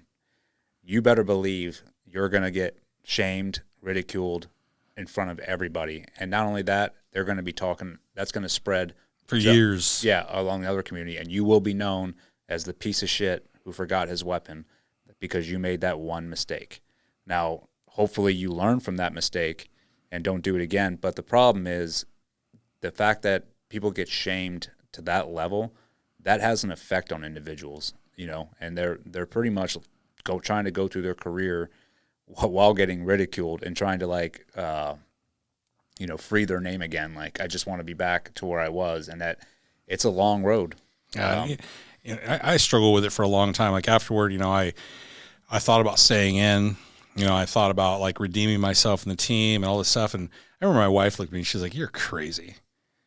She's like, "You did everything they wanted you to do." She's like, "You volunteered for every deployment." She's like, "You got hurt and you went right back."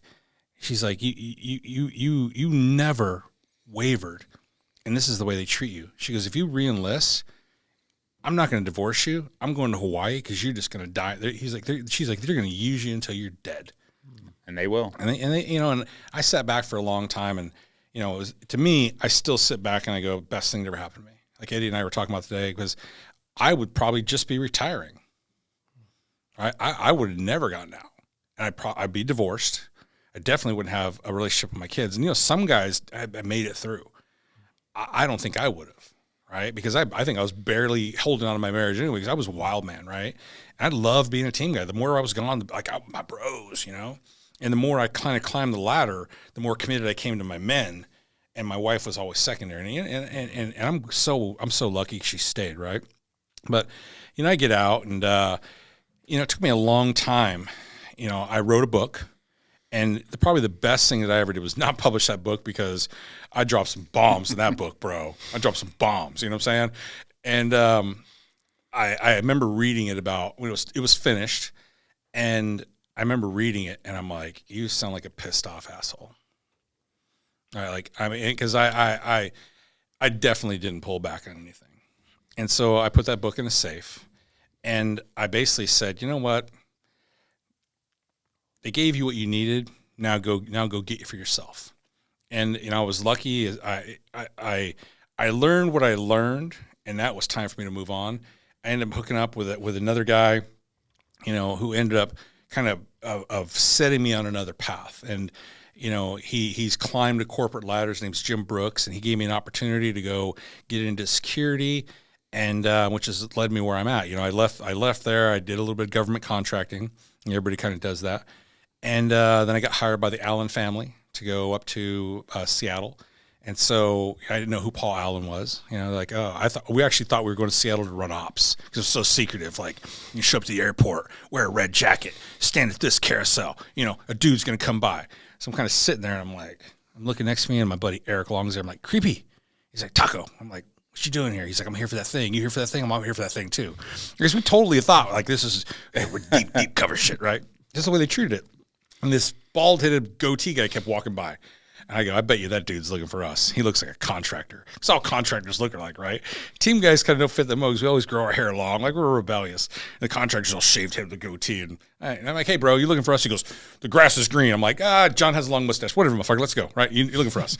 So we get in the vehicle, biometrics, this whole gig. We go to this beautiful estate, and I walk in this room, you know, and it's like walking into Cheers. Taco!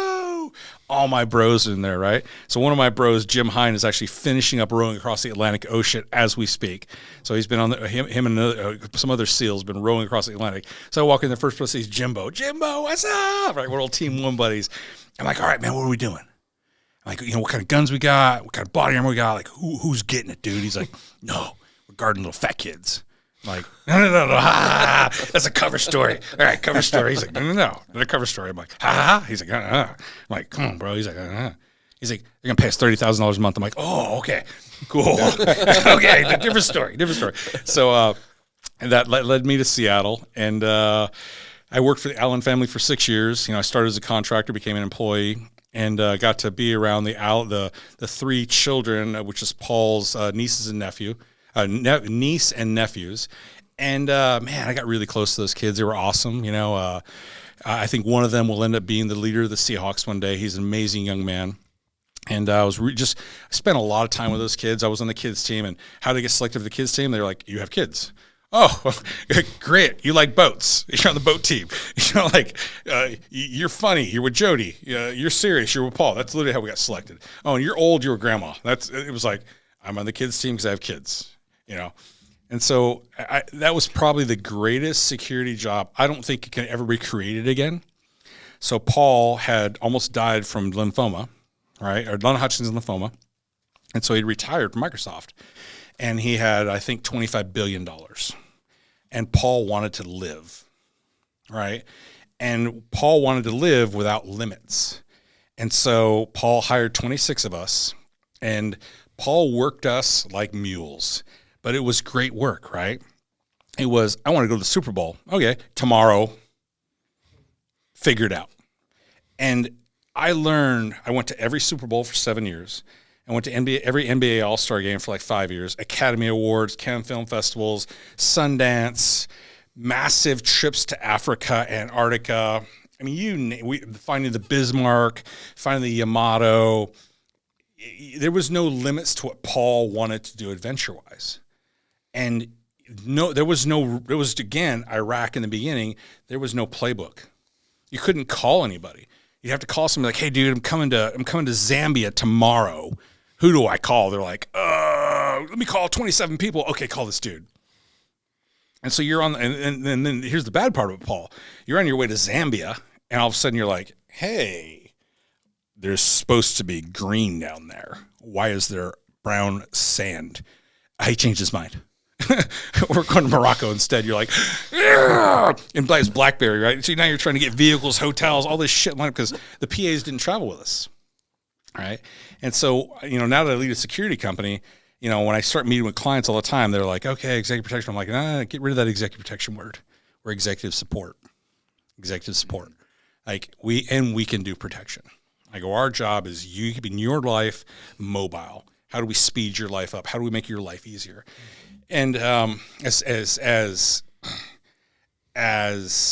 trying as that job was some very trying moments because you're taking a group of barbarians. All of us had been in Iraq and Afghanistan, putting us in Seattle, a very liberal city, in a corporate environment, which we got in massive amounts of trouble for our emails.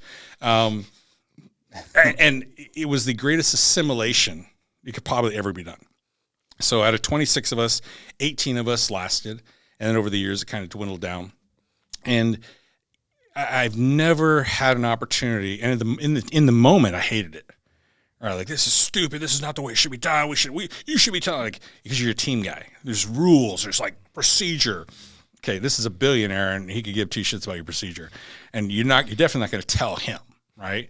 And it was the greatest learning experience ever. And it's so funny now because I obviously have a group of guys who work for me, and every now and then they'll complain, and me and my group of guys who are still with me from those Vulcan days will look at each other like, you just kind of shake your head like you're preaching the wrong choir, homie. I remember sleeping with two different bags next to my bed, BlackBerry on my chest, and my wife, like, phone would ring. My wife's like, "Where are we going to?" I'm like, SeaTac. Like, which bag? I'm like, I don't know. And a lot of times just call her like, on my way to SeaTac, grab the yellow bag. And then you land somewhere and you show up with winter gear, and next thing you know, it's summertime. You're like going to the store, and money meant nothing, and I had such a good time. I look back on it now, it's just like, like the teams, greatest period of my life. I learned so much, and it got me, it is the beginning of the get to me where I'm at, Yeah. Well, yeah, and you started from, just like in the teams, you start from the bottom, and you learn your way up, gain experience. With that experience comes knowledge, and then next thing you know, you're in a leadership position. It's the same. It sounds like the same gig. You started doing the security where, like you said, there was no playbook. You're like, we're figuring this shit out from the beginning, and what you did, you built a foundation, and now you have this security, company. It's funny to hear, talk about the guys like, bitching about stuff, and you're like, dude, stop. Yeah. Like, we started this. We did all the front work already. Like, you guys have it good. Oh yeah, it's funny, right? Like, I had one of my guys, he another company hired him. He's like, yeah, they're gonna pay me $200, I just want to see if you can match that. I'm like, bro, you ain't worth $120. You can leave. Like, the dude who I paid $200 to did Super Bowls, Academy Award. Like, that dude's worth $250 to me. You've never left Austin. You're a dime a dozen, home. And so I did that, and I it was the first time ever I was being a parent too, right? Like, I show up to Seattle and really had not had contact with my kids for 7 years. Dominic, no contact with Dominic for 12 years, weekends. Taylor was 8 at the time, so really no contact with Taylor for 5 of those years. And then Kellen, really no contact at all. Like, Kellen used to go into stores and would see other big brown dudes like, Daddy. Daddy was just a bag of laundry, like every 4 days a month type thing, right? Because he's a team guy. And so I really got into being a dad and got into coaching my kids and had a good and bad thing happen. I got to see my kids get coached by a complete moron, And I literally looked at my wife, I'm like, nobody's ever coaching my kids again. And before I had left the teams, I'd always had this idea that I wanted to coach kids.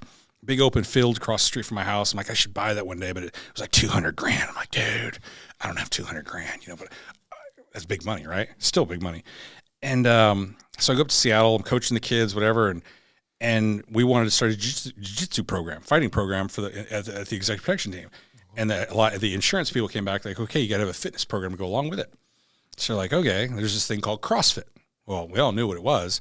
And so one of the guys who started CrossFit, Dave Werner, was a team guy. He's up in Seattle. So we all go and take some classes from Dave, but it's a long drive, right? Dave is like up here in northern Seattle. We're all the way here in Bellevue. And, basically they're like, hey, we need to get this we have the money. We need to kind of do our own thing, but we need to have a certified coach. And it's literally everybody looks at me and Ryan Robinson. So Ryan and I are built the same, right? We're short little fat guys, and Ryan's an officer, and I'm enlisted. They'll look at both of us, and they're like, not Ryan, Taco. You're going to go cross the certified, right? And, I love Ryan. We called Ryan Redface. He's always so angry, right? So they send me down to get CrossFit certified, and of course I go in there like I know everything about fitness. I'm a team guy, and it turns out team guys don't know shit about fitness, right? So I really learned the mechanics of fitness. I literally learned how mechanics of the body move. Just a lot of good information. Dave Castro took real good care of me, Andy Stump, and ended up learning the initial phases of CrossFit and how it could benefit you. I'd always done it, but I didn't never know the science behind it. And as I bit off hook, line, and sinker into it over the next 8 years, opened some gyms, and by the time I was done, had ownership in 4 different gyms, and got all the certs and everything like that, and really started learning the science of how to program for the human body at different levels of capacity and age. Developed a really big training program for candidates, so we were very successful. I think we have 30 plus kids we've trained who got tridents, and we used to they'd all run around the gym with camis and white shirts, and I'd spray them down, and I did all the workouts with them. Back then I was a lot before a lot of the injuries set in. I was really into fitness, really into working out, like a buds for kids. Yeah. These are all teenage to basically 7. Well, Blaine was the youngest. Blaine was 14 when he started, all the way to about 24. And in order to be in my program, you had to be a year out from buds. I wouldn't train you inside of a year, right? And then we started getting some Marines, we started getting some Air Force guys, et cetera. And those guys, a lot of those guys are still in the teams. I think only 2 are out of the teams now. Everybody else is still in. They're like Chiefs, C6s, et cetera. And I see them all the time. They're great guys that come stay with me at my house. And one of them saved my life. I had a stroke, and he's a SEAL medic, and he basically diagnosed me right on the spot and was able to get me to the hospital and get the TAP in me, and I have no residuals from it, right? But great program. Got into coaching kids. Had a really big kids program. I got really into Bellevue football. And if people don't know what Bellevue football is, they made a movie called When the Game Stands Tall. It's when Bellevue beat De La Salle. De La Salle was 12 years undefeated. Bellevue came in, beat them with a freshman quarterback, never threw a pass, and never punted. And I got to be part of that Bellevue dynasty. Butch Gontroff, the AP Coach of the Decade, 15-something state titles, a national title. Wow. Buda Baker, Miles Jack, David DeCastro were all pros in the league. Some amazing, amazing young men. And it's so different because football, you can somewhat buy players. What I mean by that is if you can afford to go to a private school, you can build a really big program, right? So I coach at Lipscomb now, and people move in out of state to come play for Lipscomb. Mm-hmm. They have money. The school has a lot of money. Well, Bellevue is a public school. And in Bellevue was a very wealthy community. So most of the kids looked like you two, skinny little rich white kids. And we kicked the snot out of everybody. I mean, we were so cocky. We were like, we'll take the pads off and play you in the parking lot. We went to Texas. We went to California. We went to Compton to go play. Right? We didn't know if we were going to get out of that game alive because by halftime, them dudes were like, they were telling the referees, we're going to kill you. We're going to kill you halftime, right? So we come out of that game and we won. And then by the end of the game, like, you guys can really play some football. We're like, we just want to get out of here, bro. And, Butch taught me the missing links of leadership that I didn't learn in the teams. So in the teams, I learned leadership with a fist. And then Butch taught me the compassionate side of leadership, of how to reach young men without the fist. Because I didn't understand it. I'd never had compassion in my life. I was always taught by the fist. When I was an athlete, whatever, I was telling Eddie, we had 3 rules, right? Rule 1 You don't use whistles at practice. So in football, play to the whistle, play the whistle. And one day I'm like, Butch, why don't we have whistles? He's like, what were you taught? I'm like, I taught play the whistle. He's like, okay, I want to play with people on the ground. He goes, I want my offensive linemen driving people to become fucking pieces of grass in the ground. He goes, I want my running backs running people over the face. He goes, I want my linebackers tackling people and driving them planting them in the earth. I was like, oh. He goes, so if I say play the whistle, what if they hear a false whistle? And so it's just discipline. And he brought me in. He's like, it was already militaristic, right? It was one of the most amazing programs just to watch that team break the huddle. They still do it to this day. They run out of the huddle to the offensive line for 40 plays, 50 plays a game, right? One of the greatest football philosophies I've ever learned, there's no offense or defense. It's just 11 best men on the field, and his idea is, who's the fastest kid? You're my fullback. And then he fills it in from there, right? Never throw the ball. I'm like, Butch, why don't we throw the ball? He's like, okay, there's probably 5 quarterbacks in this entire state. We play in 50-mile-an-hour winds and pouring down rain. Do you think we're going to get one of those quarterbacks every season? He goes, well, we can run the ball in the rain. And that he ran the wing tee to perfection. I just learned so much about everything. Rule 2 was never raise your voice, right? You never raise your voice to the kids. And I'm like, why not? He goes, these kids get yelled at in school. They get yelled at by their parents. Now they're here in the football field and you're yelling and screaming at them. Why would they want to keep playing? Light bulb, right? And then rule 3 was, big thing was lead. And in the teams, you always hear lead by example, lead by example, lead by example. But Butch was adamant about it. Like, you don't coach a drill if you can't do the drill. And after 10 years of coaching, I think I was one of 2 coaches still left on the staff that he hadn't fired, right? Because coaches were accountable. If you want to coach here, you better be able to do what you're telling the players to do. And for me, he gave me a lot of what's the word called? Basically, a lot of autonomy. Like, he's like, the weight room is your house. You own the weight room. And my rule was, you don't come in this weight room if you're not coming to play. So I wouldn't let coaches come in and coach the players. Like, hey, they don't need you cheering them on. They don't need your motivation. You come in here to work out with them, but you don't come in here to try to coach them. It's my time. And I would do the workout. We'd go through strength, warm up, et cetera. And then when we get in our finals, all the calisthenics, I always let them. Again, they call me, abs with Danimal, right? So I've always been able to have good abs. And even though they're just one ab now, but it was so much fun, man. And I got to coach my kid all the way through school, got to coach my daughter. And, talk about one of the most healing things you can do is to give back and guide young men.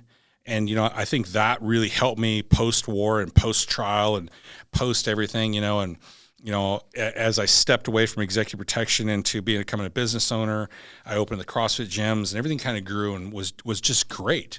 Like, I literally had this period of time for about 7 years where I had this, I think, people would see my life and go, oh my God, people probably envied me. We didn't have much money, but we had love. We just this wonderful life, right? And then it all just started unraveling, man. It literally was just like a zipper coming down. And it started, I had met this guy. He was an incredibly wealthy guy. And he asked me to get him in shape to go hunt a goat. And I'm like, I'm not training you. I'm like, you're not worthy of my training. Join the regular classes. And, little by little, I kind of warmed up to him, found out he was super rich, go to his ranch. And he got this Montana sheep tag, and we go hunting. And he's a really good guy. He's just a super amazing guy. And we've been doing this now for a few years. And he's like, hey, I want to learn to survive. I want to, if my plane ever goes down to Alaska, how am I going to live? And so well, let's go to Montana. Let's just, for 5 days, go hunt, but not bring any food or water. And you just live off. Let me show you what team guys do if we get in trouble, right? I'm going to teach you land nav. Like, I can teach you this in your yard, but we just got to do it, right?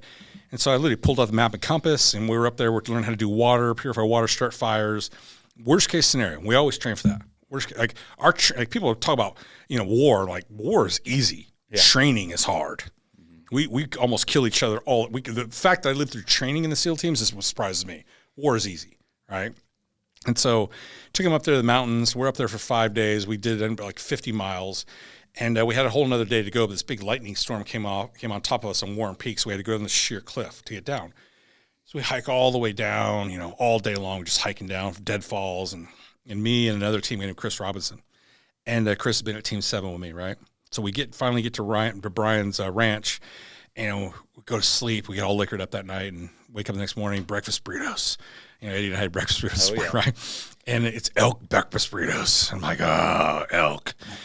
And these names start rolling across the bottom of the TV. And I'm like, man, I recognize those names. Rob Reeves, Jonas Kelsel, Chris Campbell, JT Tomlinson, Heath Robinson. And I'm like, John Foss. And I'm like, I know those dudes. Like, why are their names? And but it's not hitting me. Like, I can't comprehend this helicopter, this shot down helicopter, these names. I can't comprehend it. So this is probably maybe a day, 2 days after extortion. And that's how I found out that, a good number of my friends had all just died. And I don't remember much. All right. I didn't drink or anything. I remember just kind of like me and Chris Robinson, I think we both were just, I think that's what shock is, right? Because you can't have emotion. What do? Cry? Like, we're this super rich guy. We're both feeling the same way, but we're too proud to show it to each other. I'm like, you good? He's like, I'm good. You good? I'm like, I'm good. And I'm not good. I'm like sick to my stomach. I'm almost crying right now just thinking about that day, right?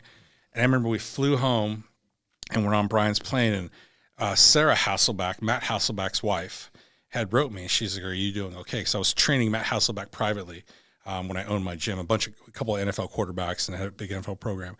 And Sarah's like, are you okay? And I remember just writing her this text message. And it's probably the ramblings of a crazy, I don't even know what I said. But it was just every emotion, like, God, this is a hard one to talk about. Every emotion is coming, and I'm just writing it. And I hit send, and yeah. I just remember, like, maybe a week, 2 weeks later, I went to the funerals, and it was like this. I guess that's what shock is. You just can't fathom it. Like, the only nightmares I have are of Rob Reeves, and they're not nightmares. I wake up crying because I miss him so much because he made me laugh. All right, Robbie was just the funniest dude, and I loved him so much, and he saved my life. Right, Robbie put himself in harm's way in front of me in Mosul multiple times, and it just gutted me. Right, and I remember I kind of fell in this black hole, and I wasn't part of the executive protection team anymore. So all those guys are working, so it's just me. Like, this is the first time I was ever just a single SEAL. Like, those guys would every see me every now and then, they're home, but in that moment, those like 10 days, 2 weeks, whatever, there were no other SEALs. And so there's therefore nobody I can like relate to or talk to about it. Yeah, like, holy, because we had lost guys in 1s and 2s, right? Never lost that many guys. And the fact you just knew everybody, you're like, hey, like, you just like, I don't know what to say. Like, I don't even know how to describe it, right? And so I really went into this deep funk and, snapped myself out of it. I said, okay, hey, man, you got to snap out of this funk. And I started training for an Ironman. And I'm like, every year I had done some kind of big training event to raise money for the guys we were losing.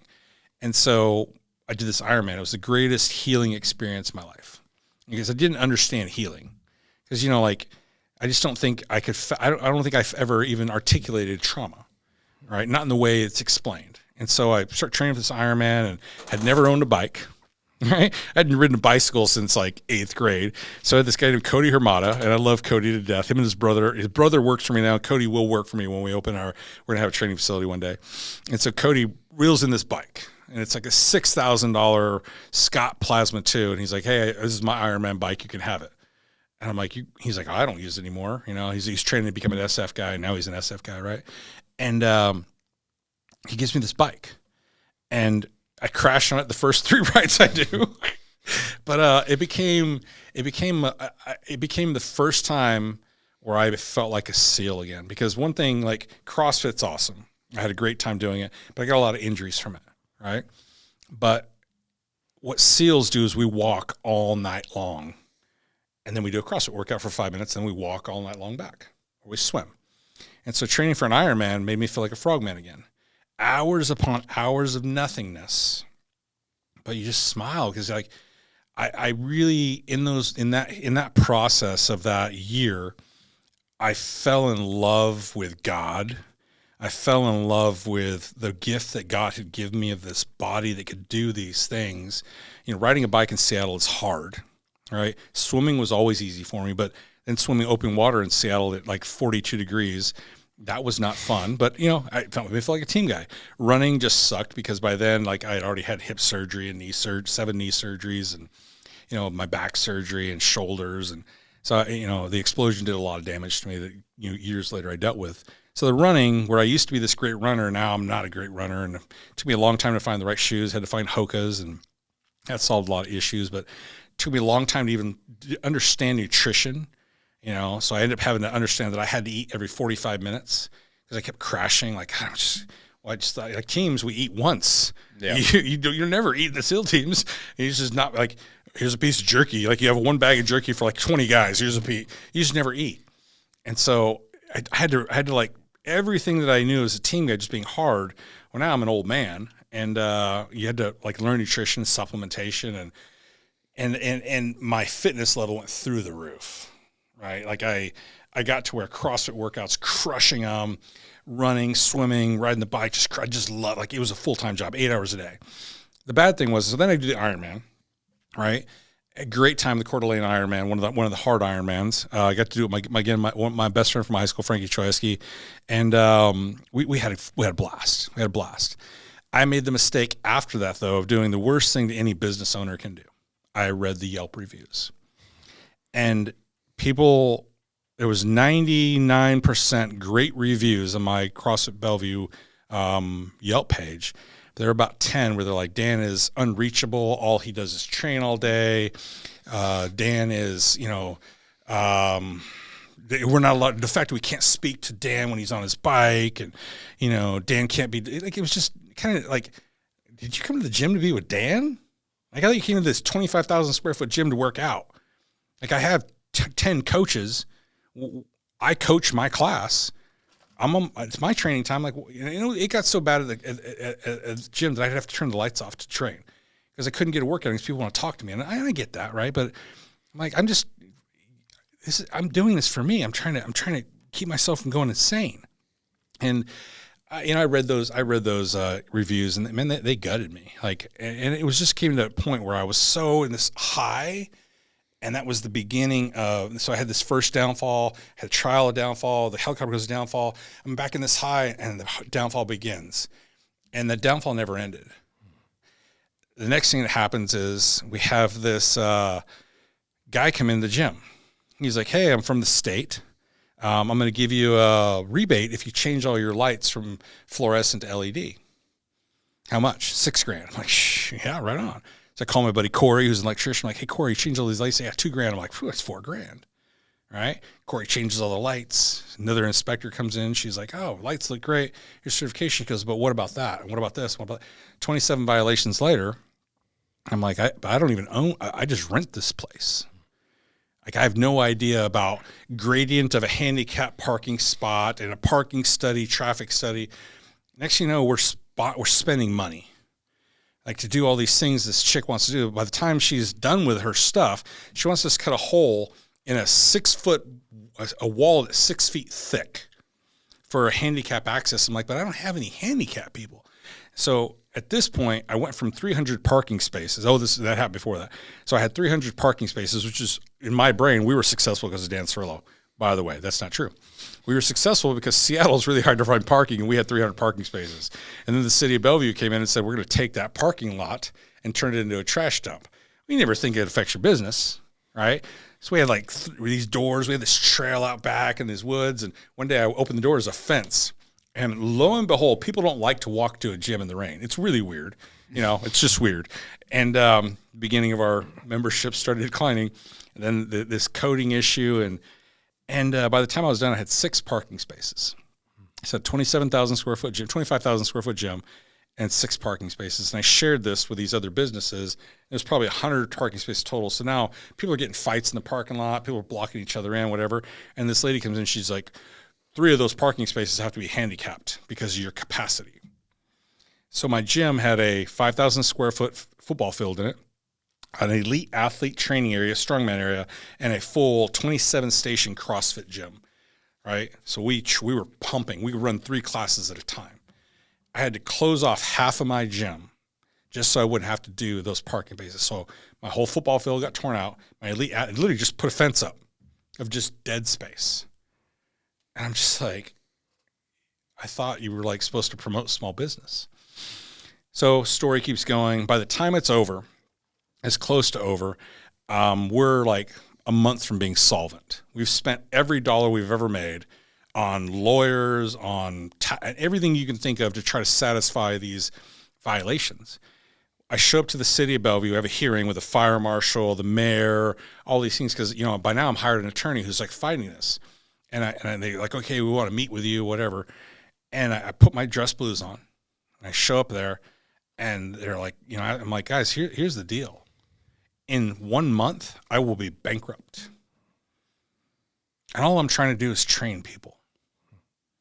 And they're like, we never intended for this to happen. That inspector, she actually got fired, et cetera. I'm like, okay, well, everything that I've made over the last 7 years is gone. It's gone. I don't have a fucking pot to piss in.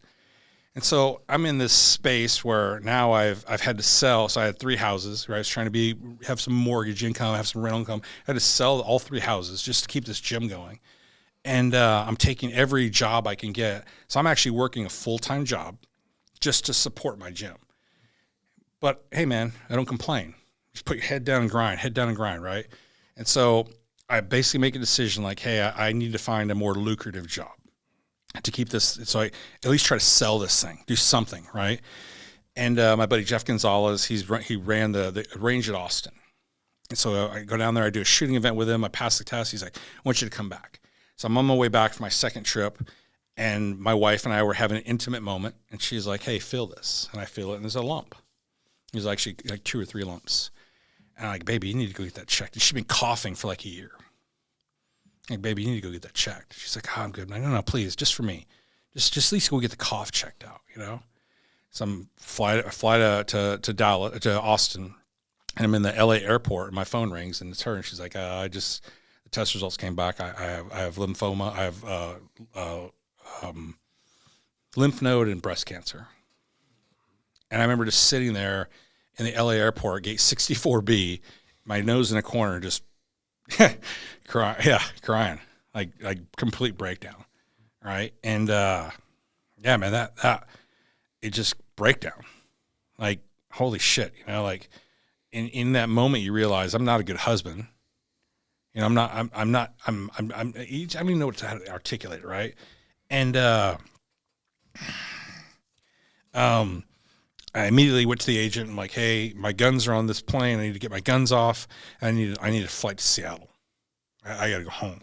So it like took me a couple hours, and I'm explaining the story to him, and I'm trying not to like be this embarrassment, big cry guy. And they helped me out. And LA's not a really nice place where they want to help people. I'm trying not to lose my cool. Fly home, and we began the battle. I shouldn't say we. She began the battle. My wife was a fucking trooper, man. Like, she was a trooper, and she was so hard about it. Like, she's like, don't worry about it. I'm good. Even when she was in labor, she was like, I'm having a contraction. I call her Helga the Horrible, right? Because Helga the Horrible, she was my training partner. My wife's hard, right? Which is why my kids are hard. And having a contraction. Okay, it's over. I'm like, Jesus, woman, So she's going through the battle, and her hair's starting to fall out, whatever.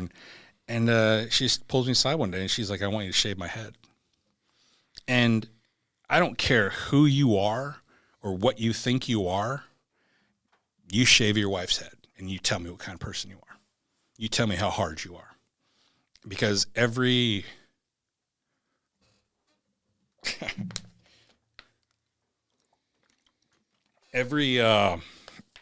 stroke of that clipper was a casket for me.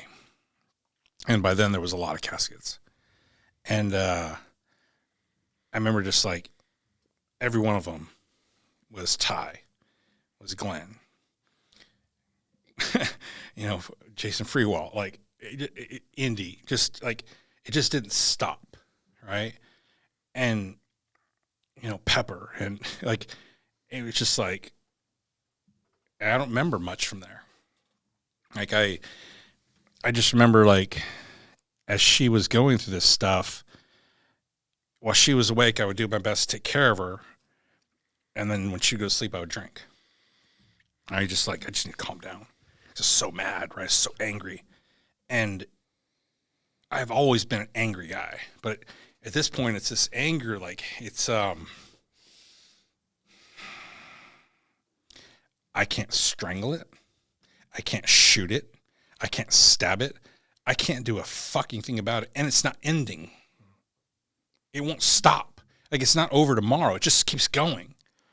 And in a month and 2 months and 3 months. And, just you get to a point where you're almost in pure hatred of everybody because everybody wants to help. Bless their hearts. But you're just like, fucking leave me alone. Stop asking me about me. And they're like, stop it. Take care of her. And then she's getting overwhelmed. And we were so lucky. Tammy Wright and Tracy Ostrom, and Patty McKnight were just rocks for her, right? And Tammy, God, I love Tammy so much. She would just go lay it. She would just go lay in bed with Leilani, And so I got lucky. I got another job, and by now the gyms are just defunct. They're just, and I didn't even, I tried to sell them. I was able to sell like the client list and, got everything done and so, had a yard sale equipment, probably the worst day of my life because I learned about people. We always did this big Toys for Tots workout. And so do this Toys for Tots workout.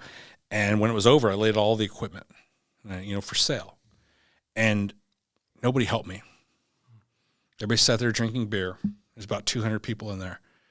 And nobody lifted the finger to help me until the very end, where one guy came over and was like, hey, you need some help? And literally, you're talking about a whole, I don't know, it's 10,000 square feet of equipment. We had 10 of everything. We had 20 rowers, 10 bikes, 40 bars.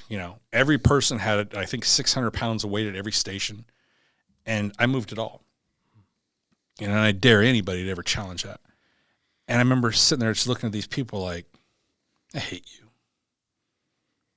I just hate you.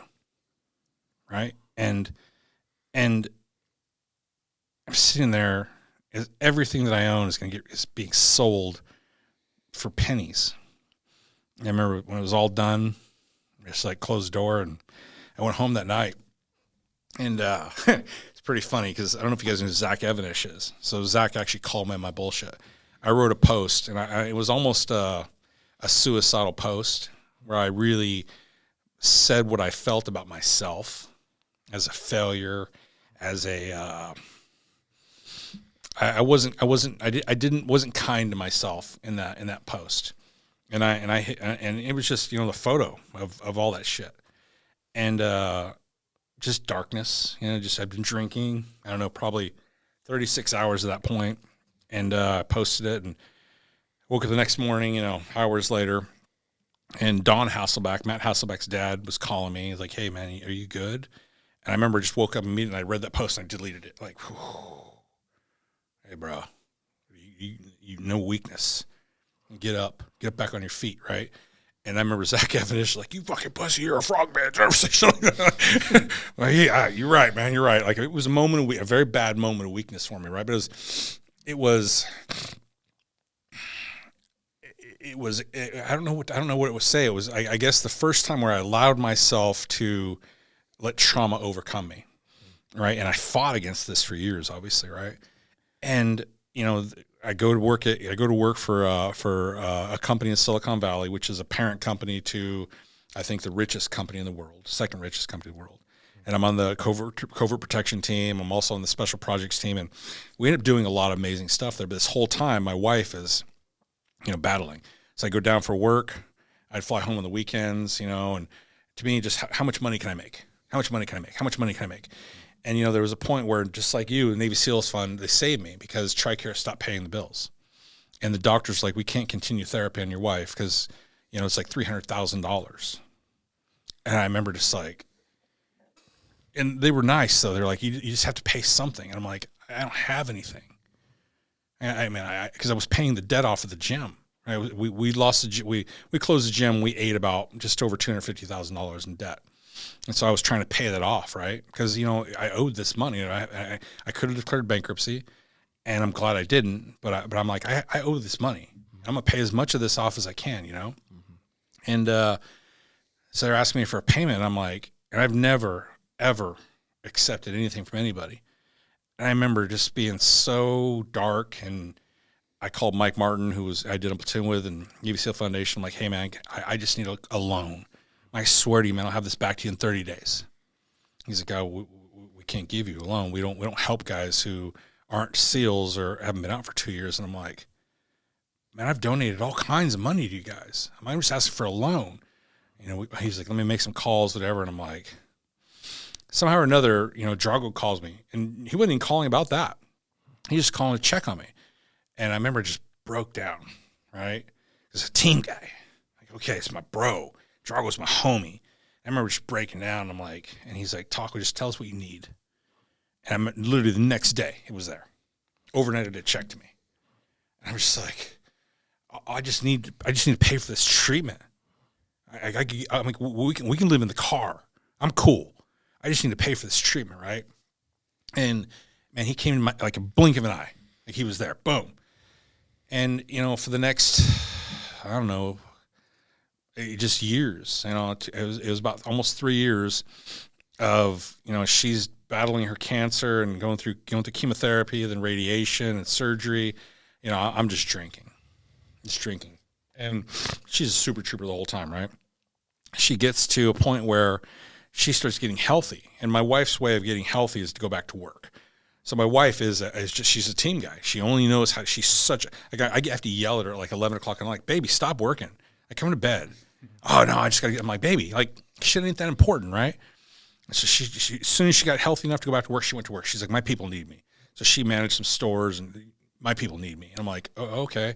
And so we kind of got in this realm where my wife managed stores, which meant she was gone on the weekends. I came home on Friday, my wife's gone. You know, and she's getting healthier, and her way of getting healthier was just to go back to work. She's a very committed mother. She's committed to her job. And I think you get to a point in marriage where you're just kind of passing ships because of the kids.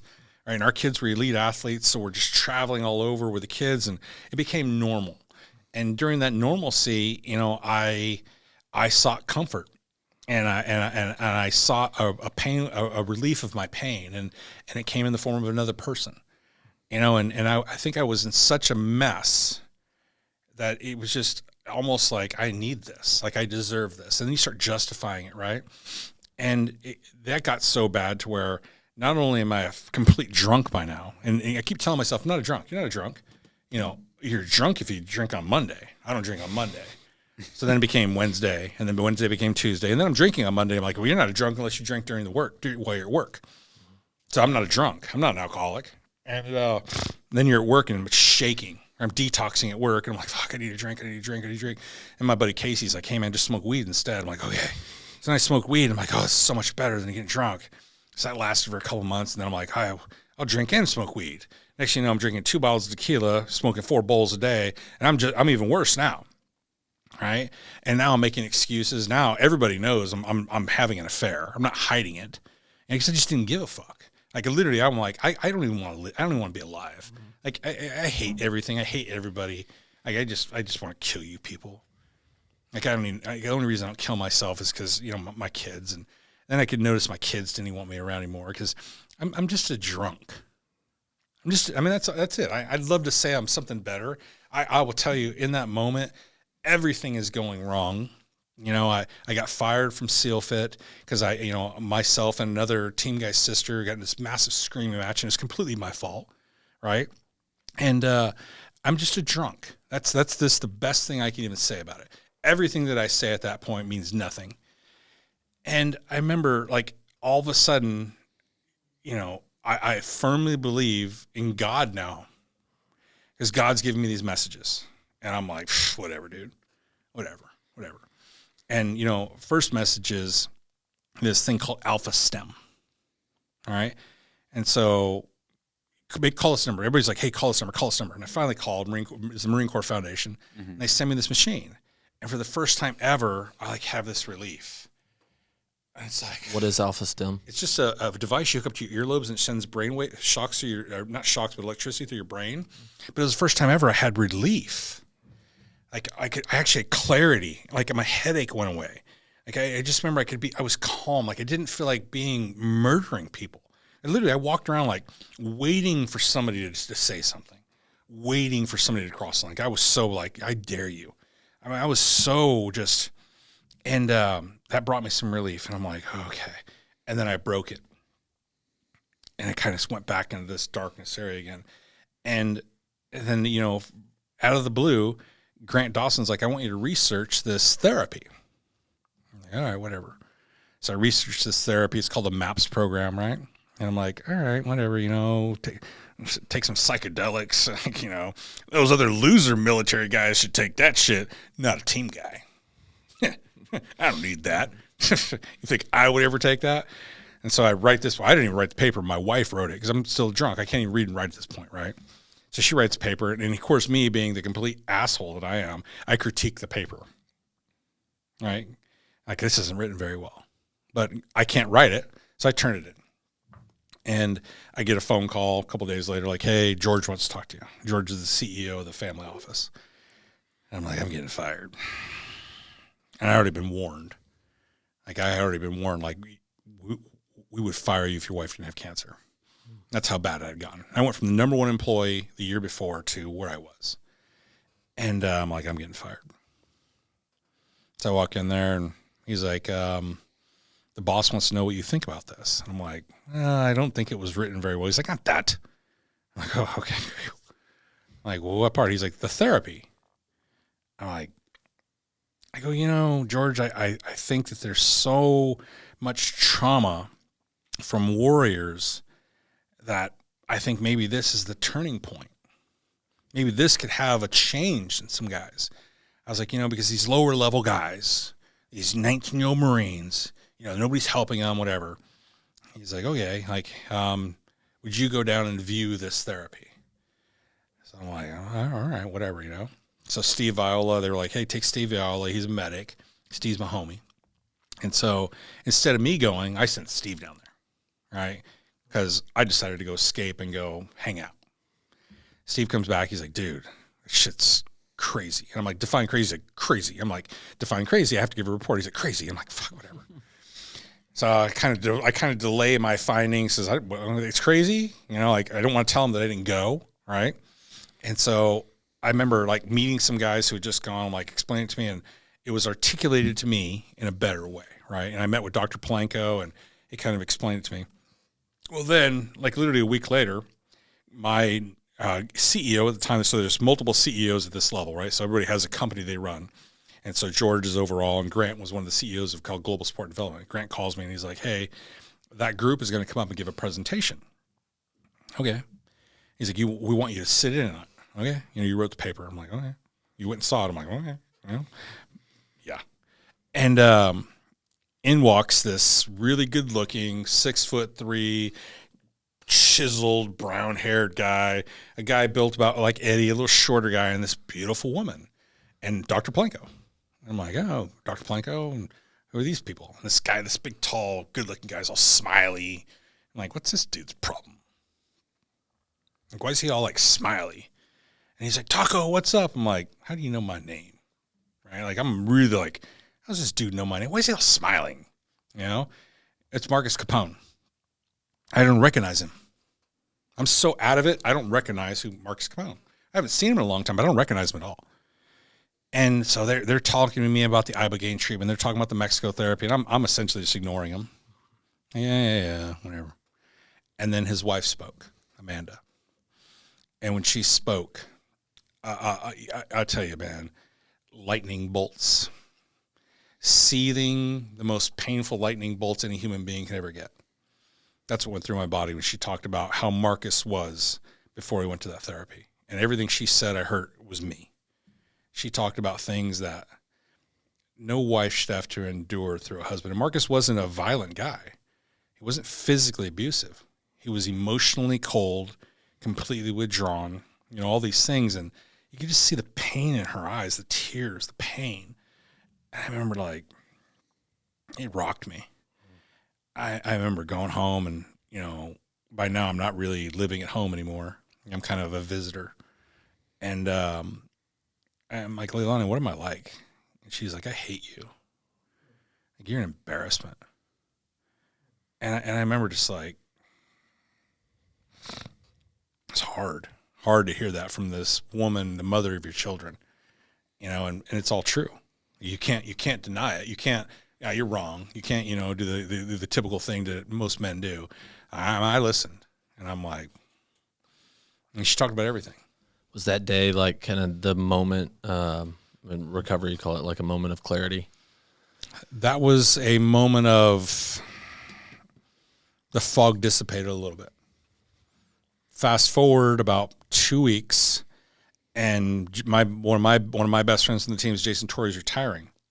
So I go down. Two things are happening that weekend.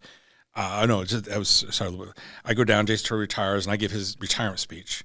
And then he asked me to drive his truck home, or he drives his truck to Silicon Valley. And he's like, "Can you drive my truck to Seattle, where he's living?" And so I fly my youngest son down to drive with me, so I can have somebody to drive with me. And I remember during that drive is when the moment of clarity came. I just said, "Hey, Kellen, tell me about me." And so my oldest son, he's kind of chiseled from iron, right? Like he's very nice, but once you piss him off, he's pissed. So he'll tell you what it is. You push him, he'll cross. My daughter, she'll just gut you. She'll just gut you. There's no gray. My youngest son is this most loving, just the sweetest young boy, right? Now he's a man. And I would say an hour go by. He doesn't say a word. And I don't push him. And he just, all of it, out of the blue, he's like, "You just embarrass me." He's like, you embarrass me. And I'm like, "How?" He goes, "All you care about is football." He says, "All you ever talk about is football." He goes, "When you're home, you're just drunk." Because you're yelling at the football TV, you're breaking down film, you're yelling at me. He's like, "You used to work out with me. You don't even work out anymore." He's like, "You just sleep." He's like, he goes, "We all know you're cheating on Mom," which was hard, right? Like, because you think I remember just, I couldn't dig myself out of the car.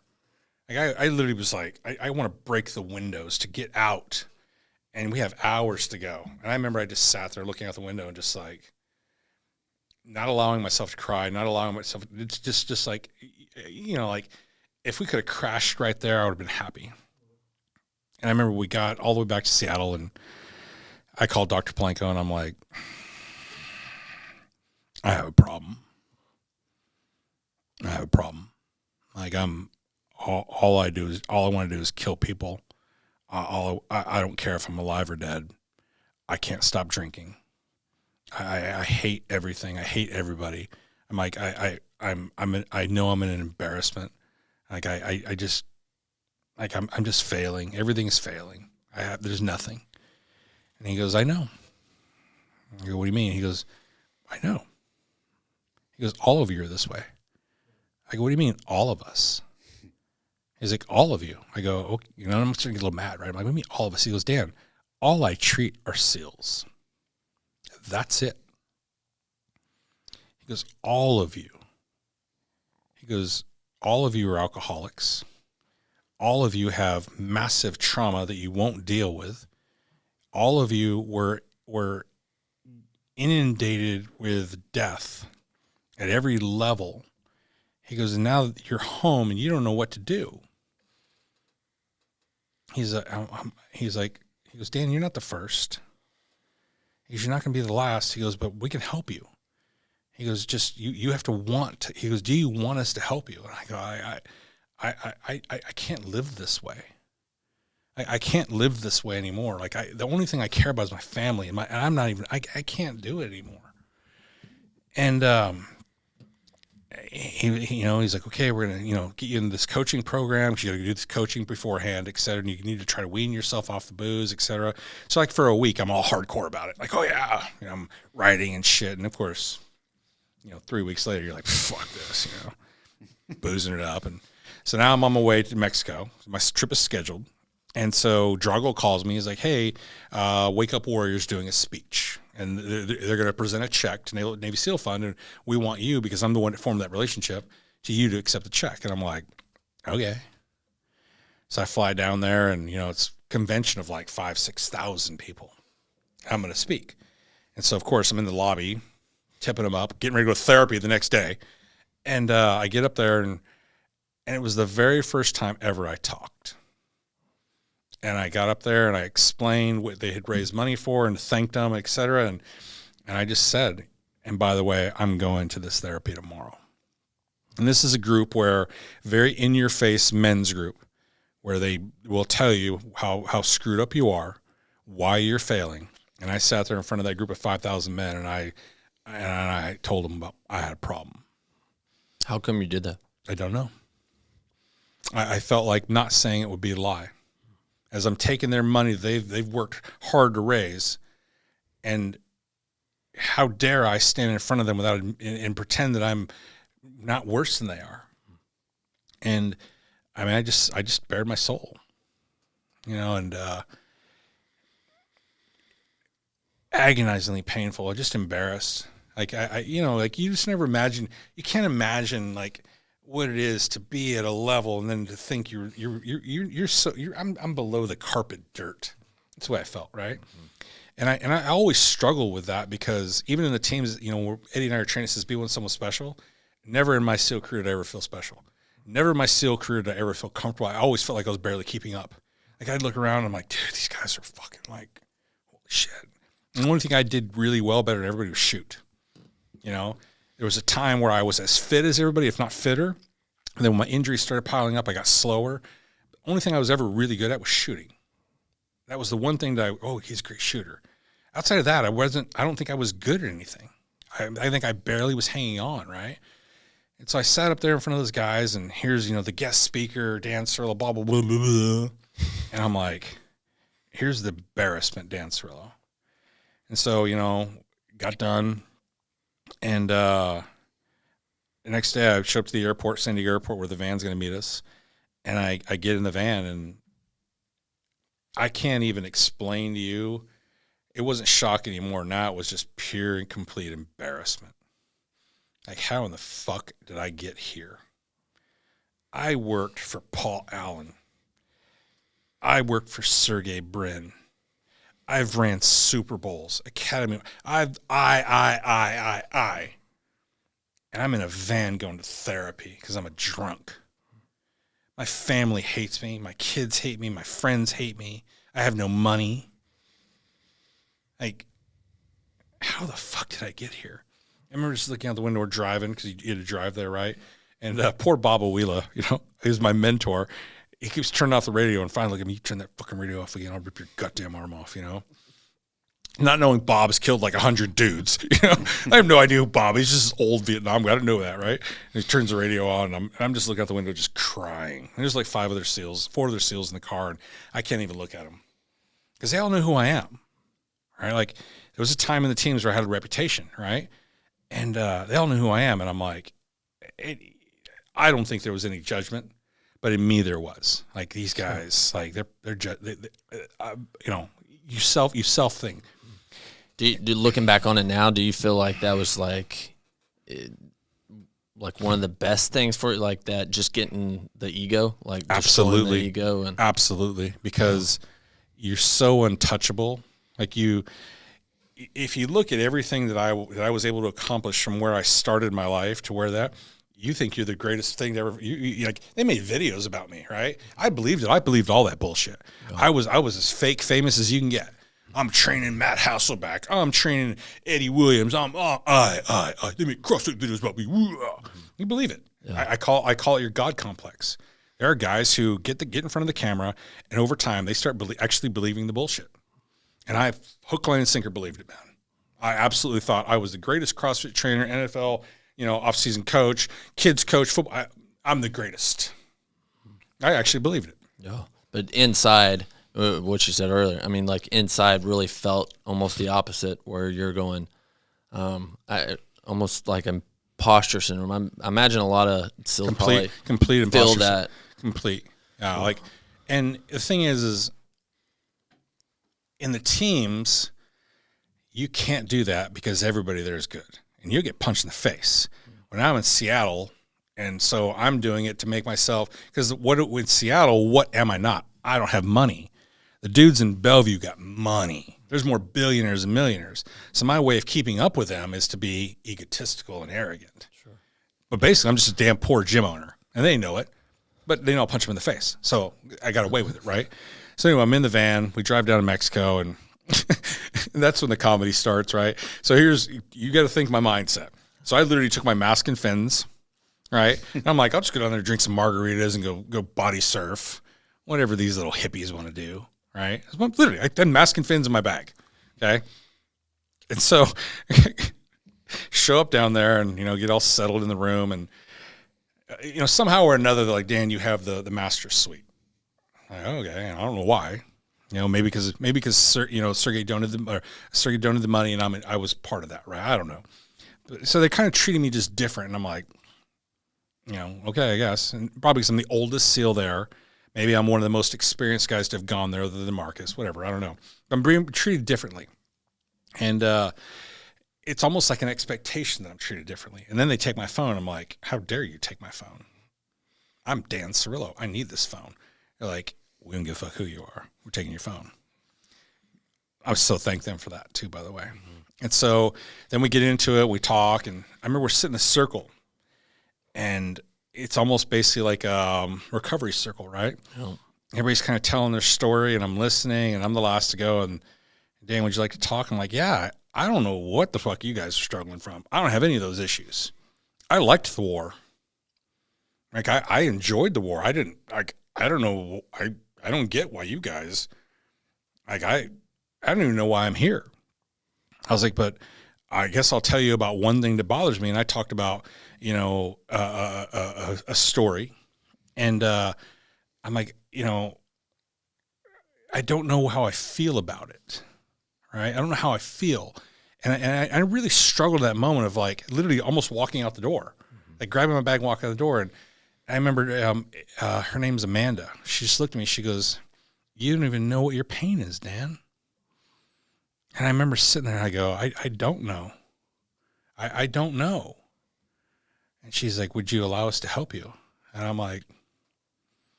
yeah. And she goes, okay. And so we all go to our room and they get her, because, Ibogaine is a dangerous drug. Mm-hmm. They do our BPs, they do all our vitals, get all hooked up to the EKG, and come back, and next thing you know, you're doing the ceremony. They're doing the sage and shit. I'm like, you weirdos, what's up with this sage shit? Crazy. I'm like, crazy. And they're like chanting, and I'm like, all right, weirdos, I'll go with this hippie stuff. And they give me my first pill. Like, okay, this is just a tune-up. They do 3? Yeah, 3. Yep. So I give me my first pill, like, okay, to your room, and we'll be in there in a half hour. So nothing really happens. Just kind of go in there, and I feel more relaxed, but nothing. Come in, they're like, how do you feel? I'm like, oh, this shit ain't that bad. Cool, let's go. Right? They're like, okay, here's these next 2 pills. Time for the hero dose. Yeah. So I take the next 2 pills, and nothing happens. I go, you can put these blinders on, headphones on, listen to this music, this chanting hippie music, and I'm like, all right, weirdos, can I get some like Tupac? Like can I do this my way? Like some Eminem, like something. And all of a sudden the bed shakes. Bam! I'm like, yo, don't shake my bed. I don't like that. Boom! The bed shakes again. I'm like, don't shake the bed. I don't like that. And the bed starts shaking like crazy. I pull the mask off. I'm like, mother. And the doctor's in the corner. He's like all by himself. I'm like, did you shake that bed? He goes, I didn't shake the bed. I haven't moved. I'm like, pull the mask back down and lay back down. You fucking shake that fucking bed again. And then the bed starts shaking again. And this time shaking crazy, like poltergeist shaky. And I'm like, you're hallucinating. Oh, yeah. I'd never hallucinated. All I ever smoked was weed. Never taken anything else. And I'm like, oh, okay. Let's go. And then that shit got crazy. And to where I'm like flying out of a plane, no parachute, and I can see the ground coming. I'm like, you about to die, homie. Spinning out of control. I had to literally talk myself out of a free fall. If the bed's not moving, you're not moving. If the bed's not moving, you're not moving. Counter left, fighting this free fall because it was just crazy. I'm just tumbling and I'm like completely out of control, and I'm screaming. I've never screamed in my life. Screaming at the top of my lungs, right? And I'm fear. I've never felt fear. I've been scared, but I've never had fear. Like I'm going to die. I'm dying. I'm going to die. And I'm like, and these explosions, and these demons, and these faces and these claws and just, and I'm like, let's fucking go. Let's go. Like, I'm so mad. Like, motherfuckers, I'm so angry. Like, I'll do this. We'll find out, And it's just getting crazier and crazier and crazier. And I'm like on this verge of like, I think I'm going insane. And it stops. And I'm kind of like laying there. And I start floating. I can feel myself lift up off the bed, right? And I'm like, ooh, this shit's getting spooky. So I went from craziness to I'm scared. Because I don't know what's next, right? And I start drifting along, and this ain't so bad. I'm like in this forest, this beautiful forest, and these Apple files come down, like Mac computer files, stacked up, thousands of them.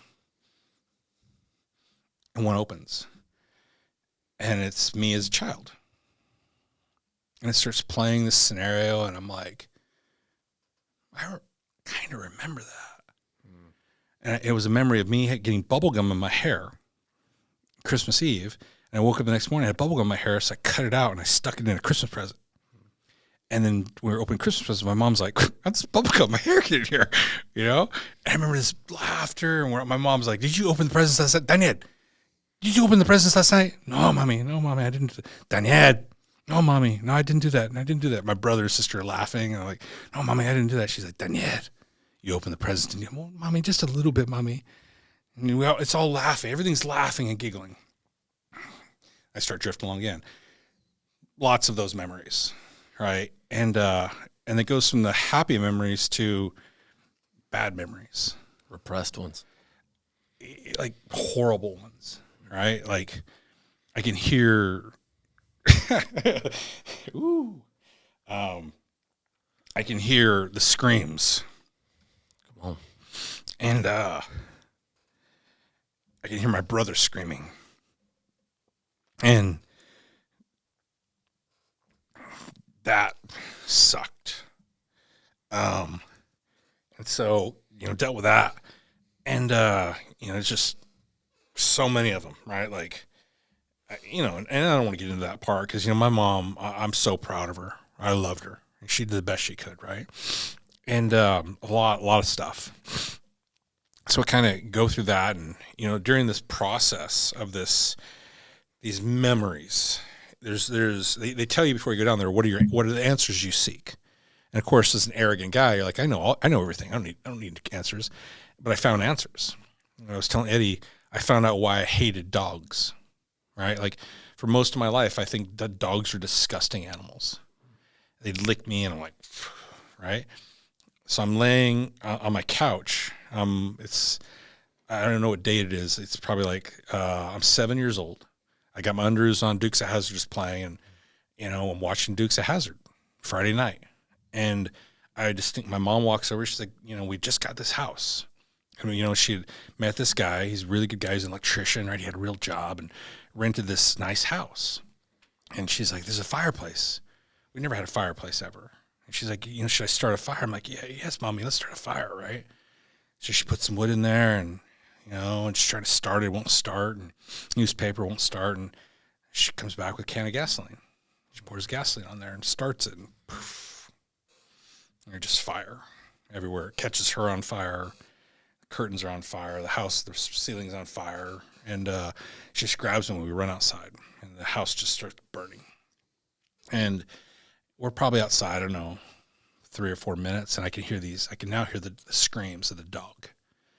And they had these 2 big picture windows, and you could see the dog running by on fire. And I remember, like, I tried to run back to the house to get the dog, and my mom's like, no, you can't go. And I'm like, it's my doggy. And I had to listen to the dog burn to death. Next morning we came back, and not only was our house being looted by some neighbors, but I ended up finding my dog burned alive. And I guess that was my way of dealing with that, because I never believed in suppression, repression. I never believed in any of it.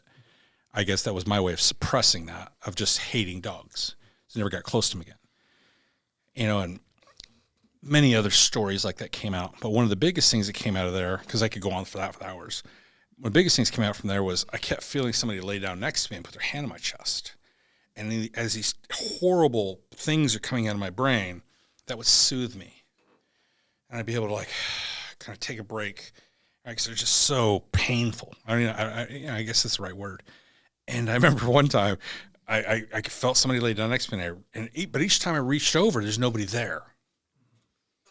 God, there's nobody there. And, oh, you're hallucinating. So this one time I reach over, and I'm like, that feels like a boob. That's a boob.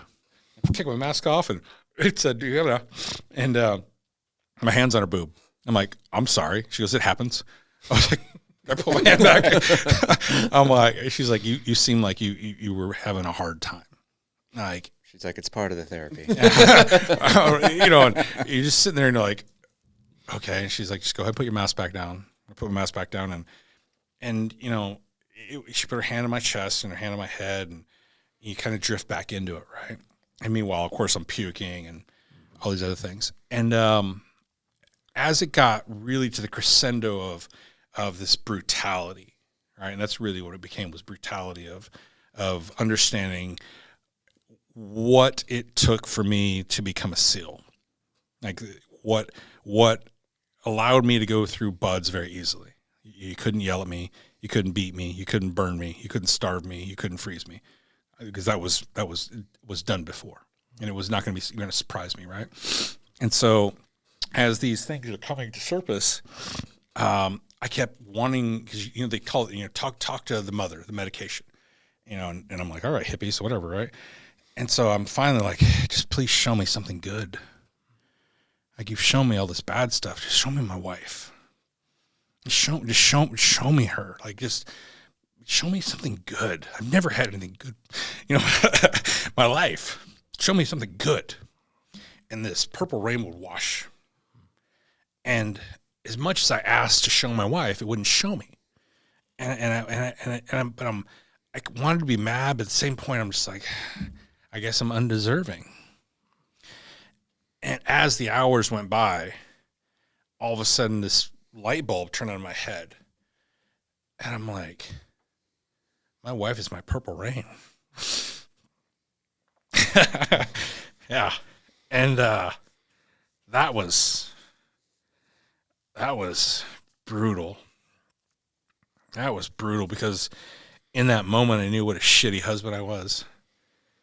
Right? Like, I completely knew what a terrible husband I was, and what I had allowed our marriage to become, And I remember just laying there like, fuck, man.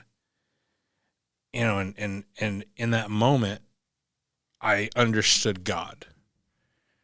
Like, there is a God, because if there wasn't, she wouldn't have stayed. Because God gave her the gift of dealing with this pain that I afflicted, because there will be a better Dan. There will be a better Dan that emerges from this, right? And once I literally kind of thought that, the bad memories went away and these other memories started coming. And they were back to my childhood again, but they were all funny memories. They're all laughter, right? And I had this second epiphany. Oh my God, I know what my legacy is. My legacy is my children, not the SEAL teams, not business. The only thing that will ever say I was on this earth ever is my children. That's it. That's the only thing that will ever say whether I did good or bad. And I remember it was so like clear, like I have time, right? And it was like, I mean, I just got invigorated. So I kind of wake up. It's about 6 a.m, you know, and I take the medications about 8 o'clock that night, right? So at 6 a.m, and I was really hungry.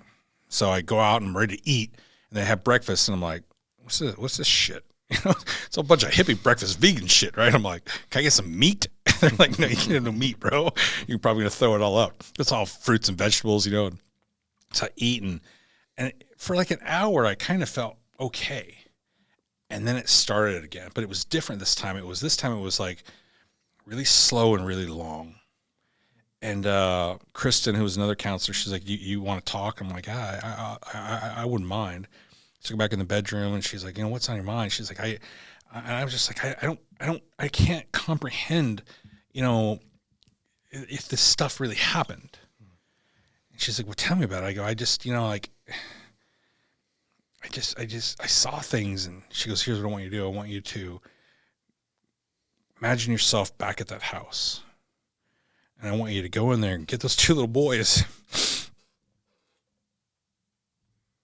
and take them out of the house. And I was like, we're done. We ain't going down that road. Like, I need to be alone. And so I just went out to the beach, and I remember just walking. And that was so much worse than the night before. Because then it was, why me? Right? That was about 2.5 hours, 3 hours long of, why me? Why did all this stuff happen to these 2 little boys? Right? And it was painful. Like, just the thought of it. Not so much for me, but I could hear my brother. Right? And went through that for like, why me? And then I kind of moved out of that why me. I remember I went back in the room, and I'm laying there, and this knot of wood is just kind of telling me stories and showing me these demon faces and everything. I go, I don't really give a fuck. I don't give a fuck anymore. Bring it. You don't scare me. I ain't scared of you. You can't fucking defeat me. I remember to lay there for about 2.5 hours, an hour, 2 hours of, let's go. And it went from that point of I don't give a fuck to, it is what it is. It is what it is. This happened. This is why you're a SEAL. This is why you were allowed to walk with the greatest men to ever walk the earth. This is why you were allowed to walk side by side with Spartans in battle. This is what prepared you for that. This is your agoge. You had to endure that to endure this. Okay. Cool. I got that. I get it now. I understand it. I'm clear, concise. Thank you. And it went from literally that moment to complete gratitude. Like total, complete, like, I'm glad this happened. Like acceptance of, like realization of it, and then acceptance of it. Yeah, like complete, like, and grateful. I'm a fucking frog man. I'm a frog man. Like, I loved working. Like, I was a terrible, terrible admin SEAL. I mean, you couldn't find a worse compound SEAL in the history of the SEAL teams. I guarantee you, I will beat everybody 100 times. I was the worst walk around the compound SEAL in the history of the SEAL teams. I was so miserable. I was so like, this sucks. This is stupid. I don't know what we're doing. As soon as I went in the field, I was the happiest, biggest smile guy in the world. I didn't care how hard it was, how cold it was. I loved it. I loved every minute of it. Even the most miserable times when you're freezing, just freezing cold. I'm like, God damn it. I'm a fucking frog, man. You know, when you get your hands behind your buddy's trigger and you're just like, I'm like, oh my God, I love this. You know, if he quits, I'll quit. But if he didn't quit, I'm not going to quit. You know, like, man, I loved being in the field. Like the harder, because I'm kind of a sicko, right? I wanted to see other people break. Just because, you know, the way I grew up, everybody was better. So if I could be there like buds, I mean, I hate to say this, but I got off on dudes quitting.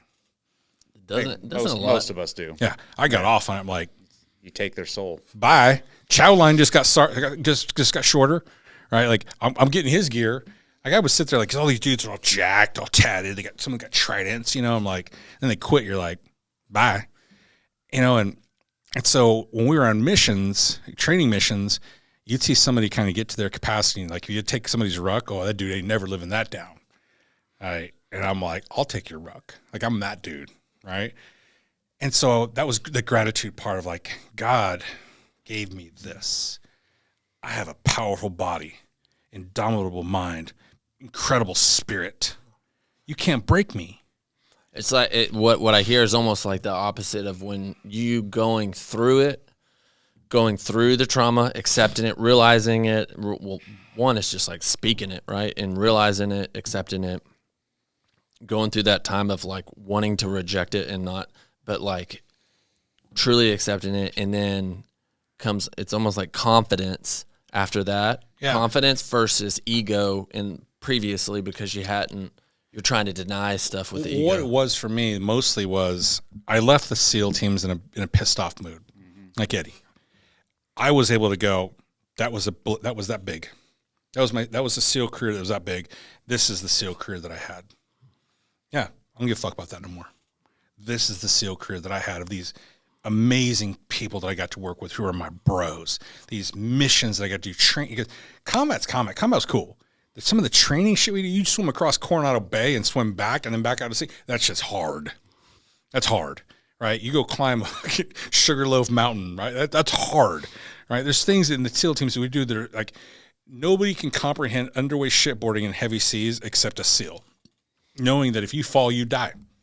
There's no ifs. You fall, you die. And in that moment when you're doing it or coming down a fast rope in the middle of the night on a destroyer deck, like you miss the deck, you ain't swimming, you're just sinking. Those that adrenaline like that, and I was like, man, I forgot about the trial, and I went back to all those days, right? And, I was lucky, man. I got to do a lot of stuff, right? And I went from that gratitude phase of just like, and the final phase was forgiveness. Of, I forgive you. I get why you charged me. I don't agree with it. But I get it. I get why you said that. I understand it. I understand why Mom, what happened, right? Which actually came out even more the next day. But I got it. And I just was like, I remember sitting there, and I'm it's probably now it's like 9 or 10 o'clock at night on Saturday night. So you start on Friday, it's a Saturday night now. I remember sitting there, and I'm in just deep emotions of like, I'm really tired. I forgive you, Mommy. I'm cool. Just show me one sign you ever loved me. Show me a sign, and I'll be good. And I'm literally the moon came down from below the window and glimmered over the ocean. And I'm like, thank you, Mommy. And I went to sleep. And at that point, I was probably sleeping about an hour a night, maybe 2 hours. And they say when you get under 2 hours of sleep, you're about 1 year of your death. So I'm tracking my sleep on my watch and doing anything I can to sleep, right? But I'm just not sleeping. I slept for like 13 hours. They had to come wake me up like, dude, you okay? I'm like, bro, can I just keep sleeping? Like, well, we have this other therapy we're going to do. I'm like, okay, after that, can I come back to sleep? I'm like, I haven't slept. And so I don't remember when I slept. I don't think I ever slept when Leilani was sick. I just don't think I slept, right? I would just I think I would just stay awake because I was scared she was going to die. And I remember I just slept. And it was this greatest thing. Like, it was like, like I always tell people I was able to take my backpack and dump it on the ground. I literally just dumped my backpack. And when I put it back on, there were 3 bricks. And I'll talk about those later, right? But 2,000 bricks from my backpack, and I dumped them. And that's what, if I can get one message across about therapy is people will go into therapy and they'll deal with the top bricks. And they'll take some drugs, and they'll maybe chip a few bricks away. Sometimes some of the drugs will close the flap on the backpack. But those bricks are in there. Most people don't even know what their trauma is. When you can dump that out, and that's what the psychedelics did for me. They allowed me to dump that damn backpack out in the most team guy way imaginable. Like, just jump. So the next day you wake up and they're like, okay, we're going to do this other drug called 5-MeO-DMT. And it's called the God molecule. You're going to have an out-of-body experience. You're going to have a death experience, et cetera. I'm like, well, fuck, I've already had those, so let's go, right? And So like, who wants to go first? I'm like, I'll go first. I always go first. Right? It's just my gig. Okay. So I go out there and do the first hit at 5-minute DMT, and then he's like, okay, you're going to have this godly experience. Well, I did not have a godly experience. Okay. I had a hell experience. So I go in, and this was probably the most,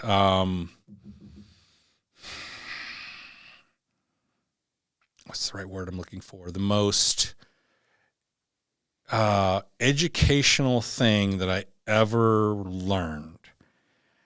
And as I went into this this first deep session, it went right to hell, and it went right to screaming. Just screaming. And I could see myself. I'm a 5-year-old. My brother's 7. And there's a party. There's all these men. And we go to bed, and we get woken up by the yelling and screaming. And it's our mother screaming. And we walk out, and these men are having their way with my mom. And it wasn't in a good way. She's being held down. And we tried to fight them. But what do a 5 and a 7-year-old do against grown men? And I could hear my mom's screams. And I just remember like the hatred of men. I want to kill you. I'm going to kill you. And I'm going to kill you slowly. And so we go through that whole thing, and it's terrible. I remember I woke up, and Dr. Planko's like, how did it go? I'm like, I did not go to heaven. He's like, I didn't think you did. He's like, are you okay? I'm like, I am not okay. And I'm up on my knees at this point, right? And I'm just like seething. And he's like, you want to do another one? I go, yeah, but I need all the men in this room to leave right now. So the team guys, his mentors behind me. I could feel them. He's like, I go, I'm going to kill them. Get them the fuck out of this room right now before I kill them all. He's like, what about me? I'm like, you're not a threat. You can stay. And I can hear these little feet. These feet run out, right? And it didn't run, but they got it. He's like, you ready? I go, yeah, man. So I took the next dose. And that second dose showed me who my mom was before that night. She was this loving, caring, wonderful woman. This beautiful soul, right? This amazing, just loving human being. And what I learned about my mom is that every man in her life beat her and raped her and just treated her like shit. And her only outlet was the only people she had more power than. And it explained it to me. And I remember just being so like proud. And then the faces came back. But instead of those faces, it wasn't them attacking my mom anymore. It was me attacking them. And I understood why men had always been prey to me. Like I used to just go to bars and just fuck dudes up. It's just fun. Iraq, I had no problem just doing what we did. It just didn't bother me, right? And in that moment, I understood it. I'm killing those men. I'm finding those men who hurt my mom. And I don't care how many there are, I'm going to get them all. In one way or another, whatever facet my brain will make it into. And, they were all brown men. So Iraq was easy, right? And I remember coming out of that session and just having the very clear understanding of why I was able to not have trauma from the war and, in fact, actually kind of thrive in the war. And so he's like, you want to do another session? I'm like, yeah. So I do the third session, and that whole third session was just beautiful laughter of my mom. And it took me back to the one thing that I am able to go back to all the time now is my last amazing memory of my mom where my mom was cleaning hotel rooms. So I wasn't a maid, but a housekeeper, right? And she had found this rodeo was in town. The fair was in town. she found this clown makeup and she painted my face up all like a clown. And then we went she painted her face up and we walked around the fair and Dolly Parton was playing and Willie Nelson and Freddie Fender. And my mom loved those guys, right? And I remember, I think she paid like $5 for the tickets. That's probably her whole paycheck. And it was just a great memory. It was a great memory. And I remember sitting in that memory for a very long time. Like that session must have been 45 minutes long. I don't know, because I didn't want to let go. And I died, right? Like I literally was like, I don't want to go. I want to stay here. And so I stayed there. And I just told my mom, like, I'm so proud of you, right? You did so good. Like you did the best you could, right? Like I'm who I am because of you, and I just was complete understanding of everything she had been through. She was 15 years old when she started having us and she did not have an easy life. And, at that point we probably hadn't spoken in 10 years, and I remember just like, I got it. I fucking got it. And I totally, completely like, oh my God, like she could have given up 100 times. She could have just given up. And she never gave up. Right? And her way of taking care of us was to find the next man up. That's what she had to do to survive. And I had hated her for so long because of it. And I remember just like, you got to let that go. And so I remember, she was still alive at this point. I texted her this long message and I just told her everything. And I remembered it all. And, and I remember getting done and I called her and unfortunately all that stuff that happened to my mom, it caused her a lot of mental problems, right? A lot of physical problems. And I was able to get about 5 to 7 minutes out of my mom of where she was very lucid. And, that's kind of the way the next about 7 months went, 6 months, in about 7 months, we'd have conversations, but about 5 to 7 minutes where she was there. And then it would drift off into, kind of a who's out to get her type thing, right? But I didn't care about that. I would just simply say, hey, Mom, I got to go, But I would get that 5 to 7 minutes. And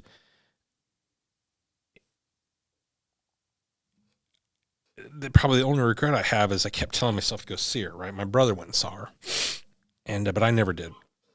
And then she died, right? And, my mom, who my mom was, so you can understand her, by the time my mom died, she had no legs, she only had one arm, and that's how they found her, was her trying to crawl down the stairs because she was hurting.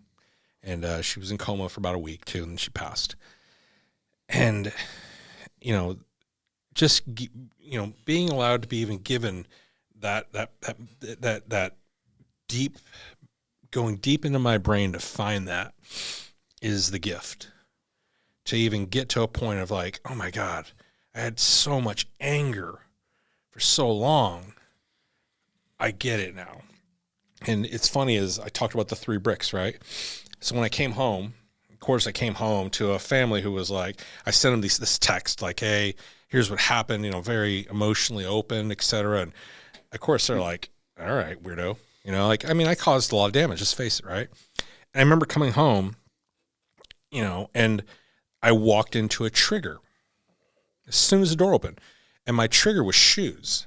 So I grew up incredibly poor. So to the fact that you tried to find 2 shoes to match in the shoe bin, right? And sometimes you find matches, sometimes you didn't. Sometimes you wore cleats to school and kids made fun of you. And I became a good fighter because kids made fun of me. And so I walked in the door and there's shoes everywhere. Our house is kind of the house, right? I remember just taking the shoes and put them in the cubbies. Whereas before, I would start throwing them in the trash and lose my mind and fucking screaming and yelling. And, but I didn't even think about it. I just started putting the shoes away. I didn't do it to go, this is a trigger. I just put the shoes away. And I walked in the kitchen. Everybody's upstairs kind of doing their thing. And they weren't ever excited for me to come home. It wasn't like, hey, people are waiting for like Dad's home. It was kind of like, fuck, Dad's home. You know, Dad's gonna go get a drink, and he's gonna go to the couch and he's gonna watch TV. So I remember just walking in, and I could hear them, and I'm like, they'll figure it out. Like, you know, I wouldn't be excited for me to come home either. And I remember going in the kitchen, and there's dishes, and that was another trigger. And so I just started washing the dishes. My wife came down. She goes, "What are you doing?" I'm just washing the dishes. She goes, "Why?" I don't know. I just was washing them. I go, "Well, what's the big deal?" She goes, "You haven't washed dishes in 15 years. I'm like, really? She's like, "Yeah."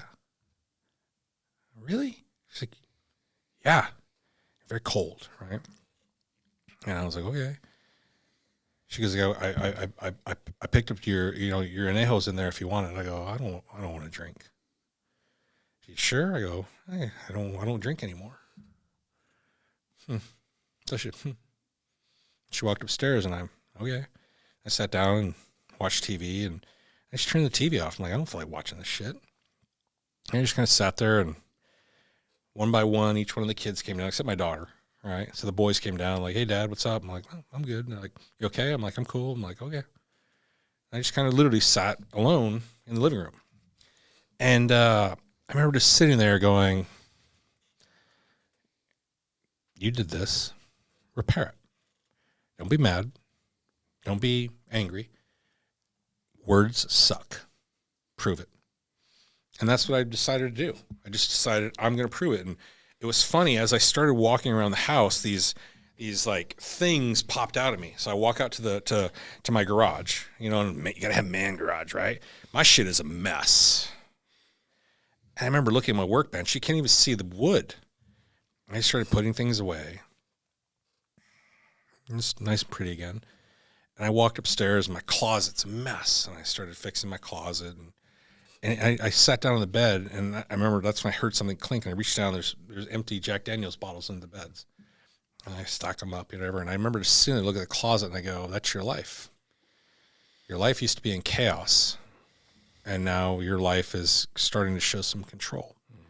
And if you ever allow chaos to come back again, don't wonder what happens." I started having conversations with myself, right? It was the first time ever I was like completely, utterly crystal clear, and everything became very routine for me from that point on. Like, wake up a certain way, do the same thing every single day. And I started having these epiphanies of the SEAL teams. Everything we do in the SEAL teams is the exact same thing. And Jason Torrey says it best. There's no such thing as advanced training. SEALs are the best at basics. We just do them faster than everybody, right? And everything is always the same. My gear is always the same. Every piece of gear. It's all labeled.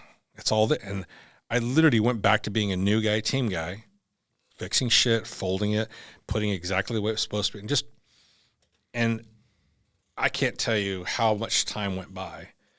It took a long time, and slowly people started warming up. I took like 2 weeks off work, and then I remember going back to work, and my job at that time was doing a lot of counter surveillance. I remember being in the van. We had these specially rigged vans. I remember sitting in there, and I'm like, I can't be in this van anymore. Whereas before, I thrived on being in the van. I was alone, et cetera, and I'm like, I can't be in this van. And I called Grant, who was part of the response team, and I'm like, I need to come over there. I want to help people. So I go over there, and I'm like, I'm never going back to do security again. So I go through the whole week, and I'm now telling people what I'm doing and what I've done, and it's weird. Like, other team guys, we had a bunch of team guys that are like, how do I do it? Whereas before, they were like, they're like, how do I do it? And each one pulled me aside, and I'm like, I'm just open about it.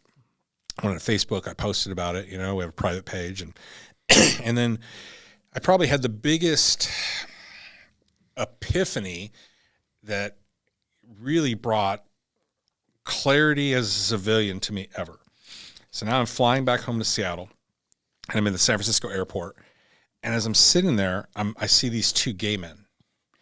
And they're not kissing or anything. They're just like, they're together. You can obviously tell they're together. And I don't know what it was. I just kind of started crying. And I was like, that's what I fought for. I don't have to agree with how they live their life, but I fought for the right for them to do anything, live their life any fucking way they want to. Who am I the fuck to judge them?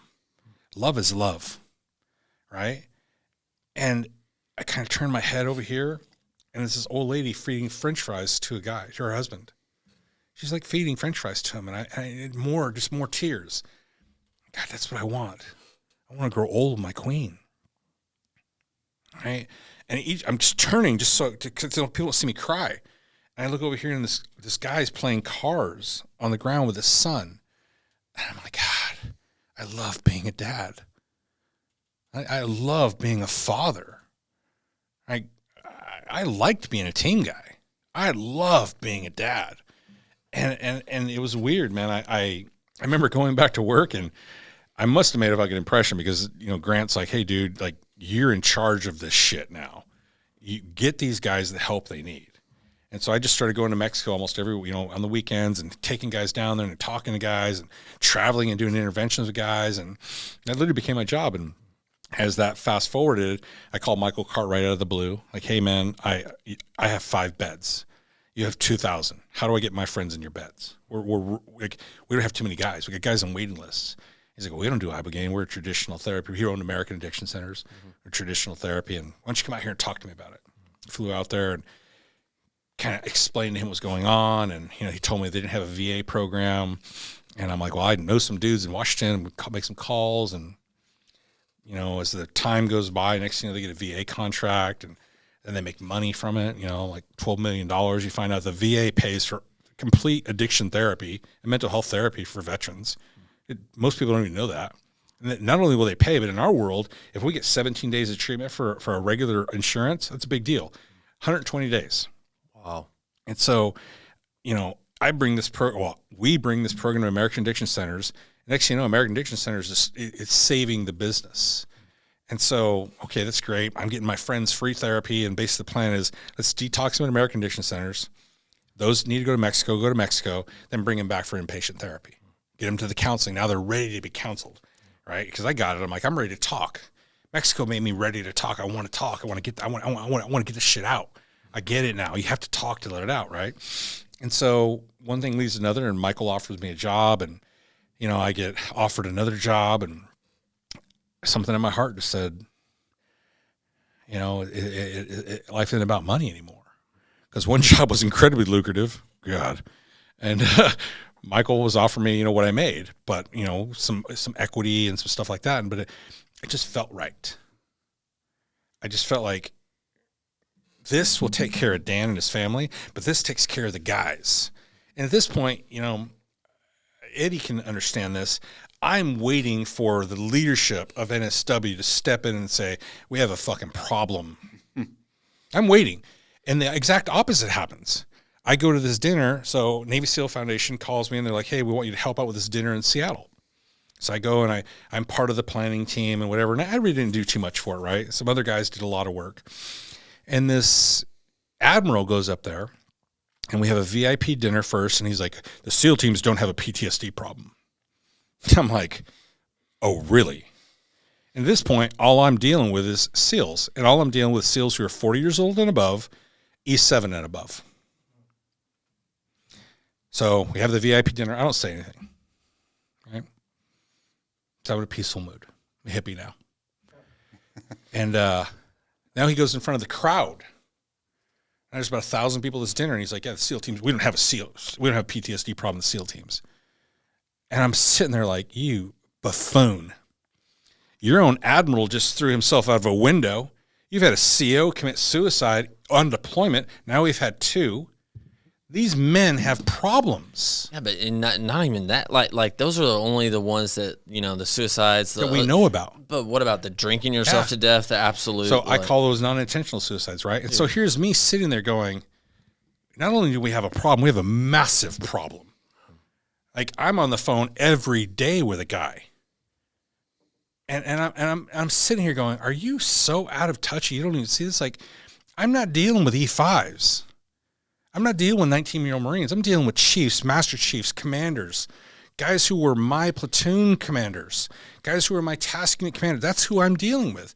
And not every now and then, on a normal day-to-day basis. And these men are struggling. And I literally just kind of sat there and I'm like, they're not going to do it. And I just told myself, I'm like, you know, enlisted guys have to solve this problem. Take care of our own guys. And I remember making some phone calls, and I get introduced to a guy named Scott Ellison. Scott's an officer from the teams, right? But Scott's a brilliant officer. He's like probably the smartest dude you'll ever meet. I remember talking to him, and he's like, well, I'm starting this thing called the Military Wellness Initiative. And, you know, we don't have to go raise money. We have a funder. We basically have two bodies that are going to fund this entire $30+ million project. Because this isn't about therapy, though. This is a place where service members can go to find out where to go. It's a one-stop shop to say, I need horse therapy, go here. I need addiction therapy, go here. I need hip therapy, go here, right? And he's like, you know, would you like to get involved? I'm like, absolutely. So by now I'm working at American Addiction Centers. I'm the chief of staff, and, you know, we're rolling. Everything's going great. And me and Scotty, we start chopping wood. Man, we're just chopping wood.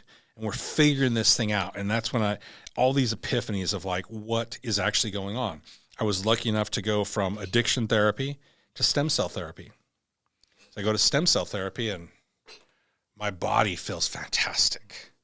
Oh my God, all the pain is gone. I've had all these surgeries. I don't even take aspirin anymore. And all of a sudden my brain starts going crazy. I start seeing numbers. Like math becomes this thing that I do again. And I'm like, I feel like I'm on Adderall.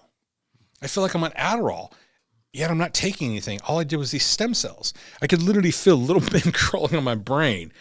And all of a sudden, these memories of the kids playing in the front yard that I lost, they were gone. And I remember sitting there in front of the computer, and I started writing. I'm like, and I love to write. I had lost the ability to read and write. And I'm writing. I'm like, Leilani, get up here.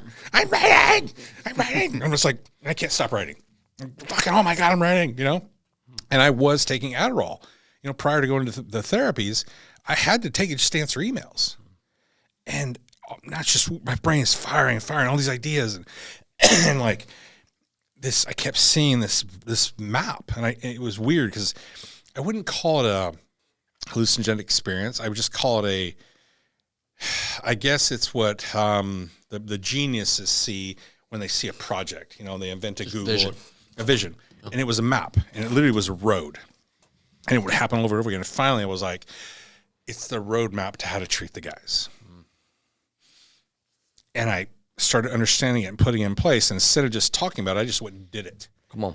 Right? So I'd done the addiction therapy, I'd done the stem cell therapy, and I'm going to do this, I'm going to do this, I'm going to do this. I started understanding, that needs to go here. This needs to go. And then I went to, you know, now Andrew was leading American Addiction Centers. I go, I have a plan for veterans. He's like, what is it? Present it to him. He's like, how much it costs? I go, nothing.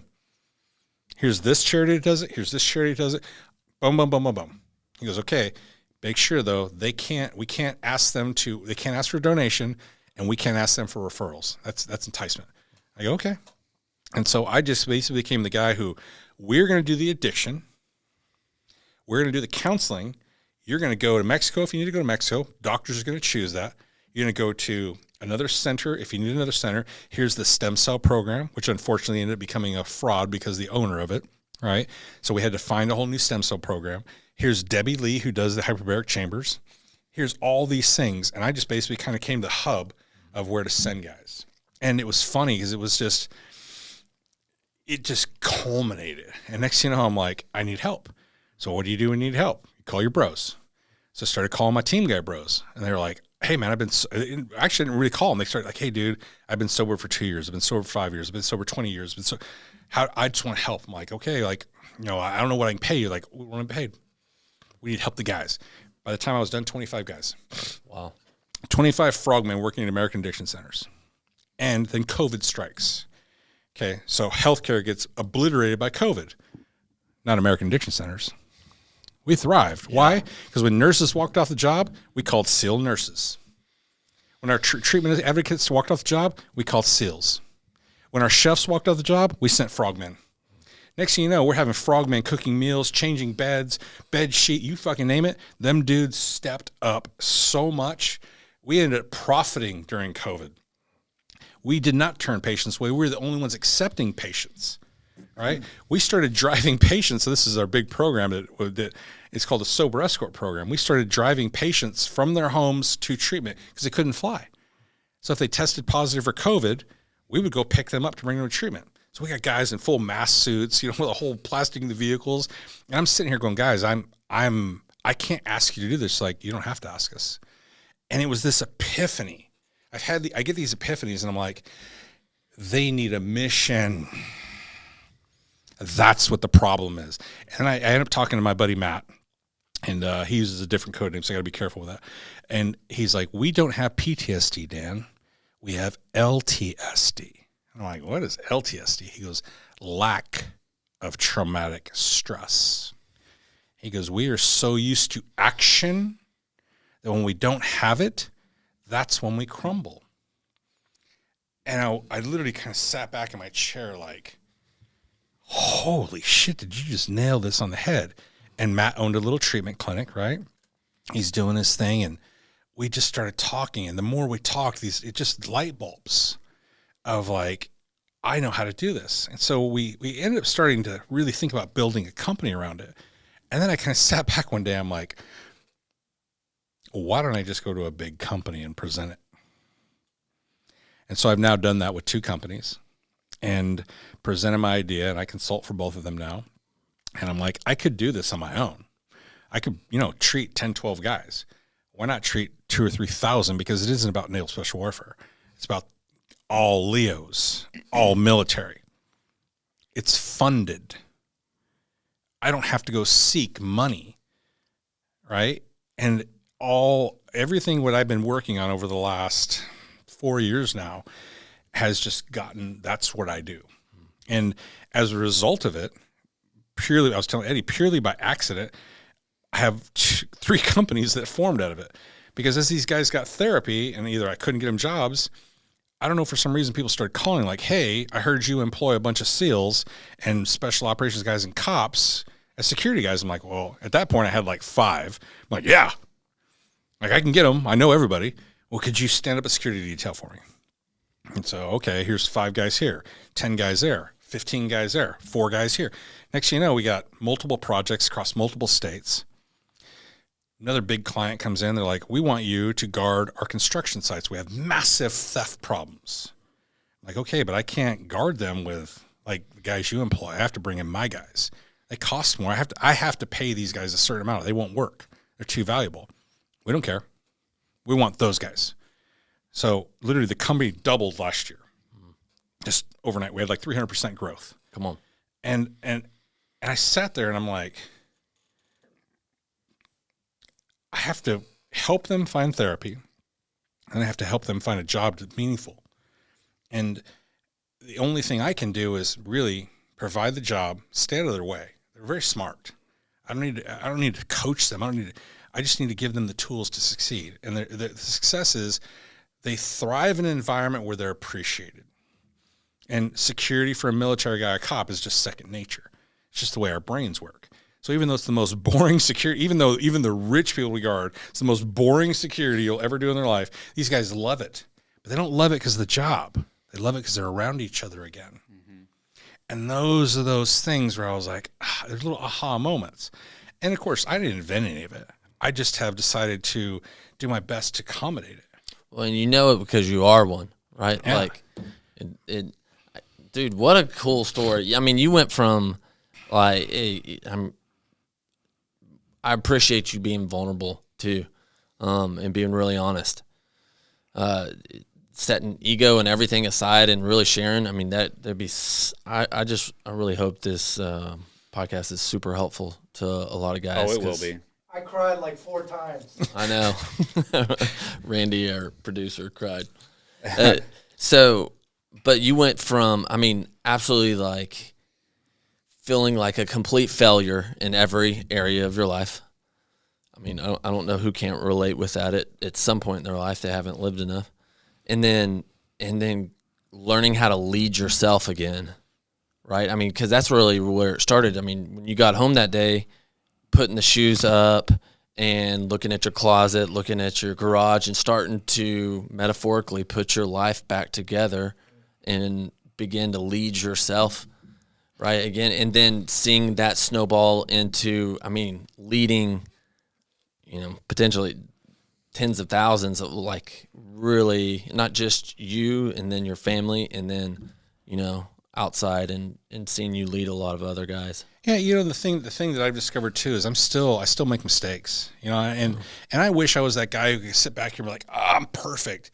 It's funny because, just a couple months ago, I made a massive mistake. I let my emotion rule a decision in a moment. It was literally a moment of time where I had been dealing with a situation. I was being pushed to my limits, and instead of and I can't work out, right? Like working out's been a real struggle for me. 'Cause I had a stroke. So every time I try to get going again, like something happens. They thought I had a heart issue. So I had heart surgery, 2 months ago, and I found it's not my heart, it's my lung. And I've had carpal tunnel, like my hands don't work. I had carpal tunnel surgery. I have this one next month. And so all these things that, like, I don't want them to be excuses, but when I work out, I can get rid of stress. All right. I like going to doing jiu-jitsu. I like shooting my bow. I like all these things. And as I started losing those, the only thing I've had is being able to go back and do a therapy session. Well, you get so busy, I can't go to Austin to go meet with Dr. Palenko to do a therapy session. So, about 2 months ago, I had a day that everything went wrong in one day. And unfortunately had to do with money. So, I do own a company, several companies, and I made a decision to self-fund them. Now, I think in business, it's always about OPM, other people's money. And the problem is I've been down that road. And I lost a friendship as a result of it, right? And I don't want to do that again. And so I have self-funded my companies, and it gets to a point where you're looking at, a $700,000 a month payroll, and you're like, okay, let me figure this one out, because it isn't one payroll, because sometimes your clients don't pay for 90 days.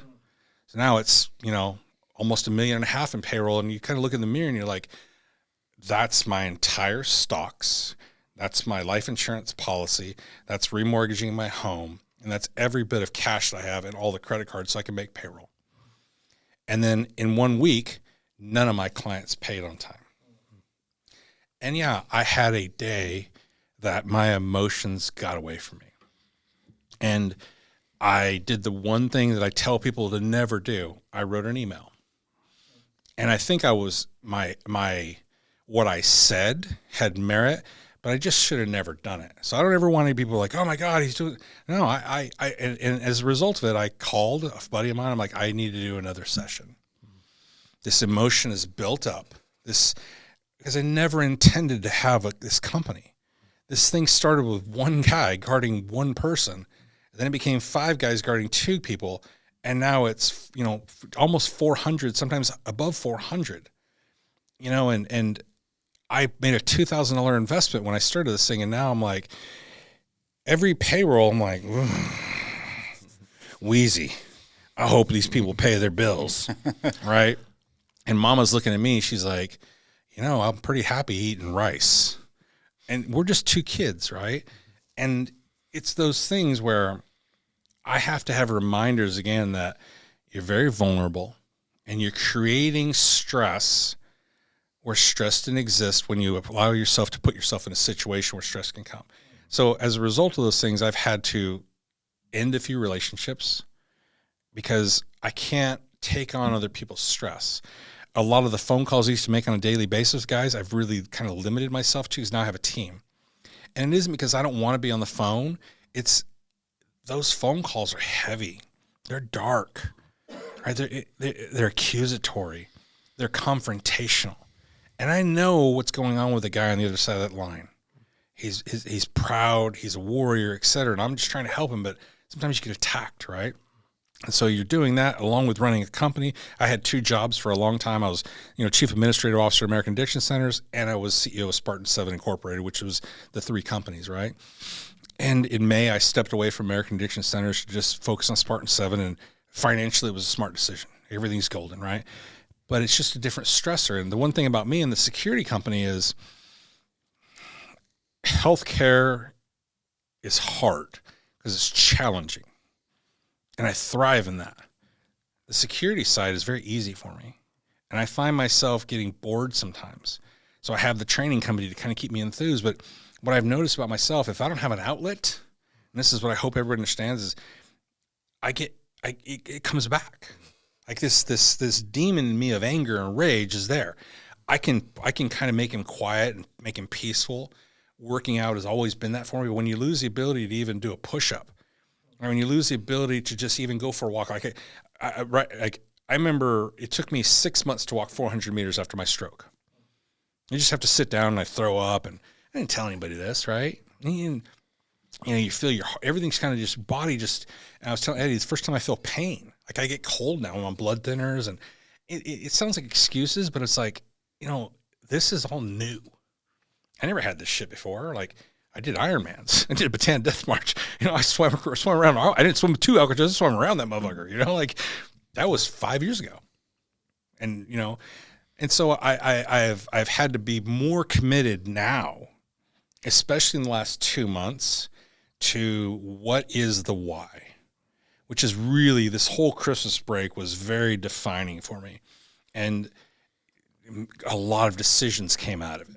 Very clear decisions of what I want my future to be and what I want to do. And, I am going to go back to healthcare right now. I don't know when, but I believe that there is a path for Dan to marry a big, massive security company up with a big, massive healthcare company to treat guys and put them to work.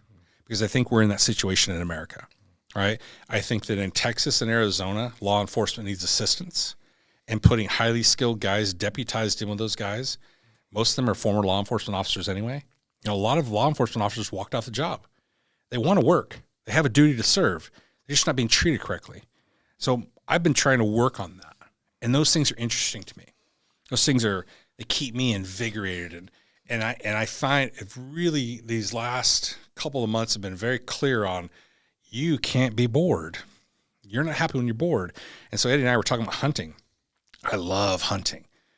And what it became to is you like being outdoors. I love fishing, whether or not I catch anything or not. But indoors, I'm like a hamster on a wheel. Start chewing the carpet. Oh my God! Like I'm a dog, right? I chew on the furniture. I pee in the corner. I start fights because that wasn't meant for that.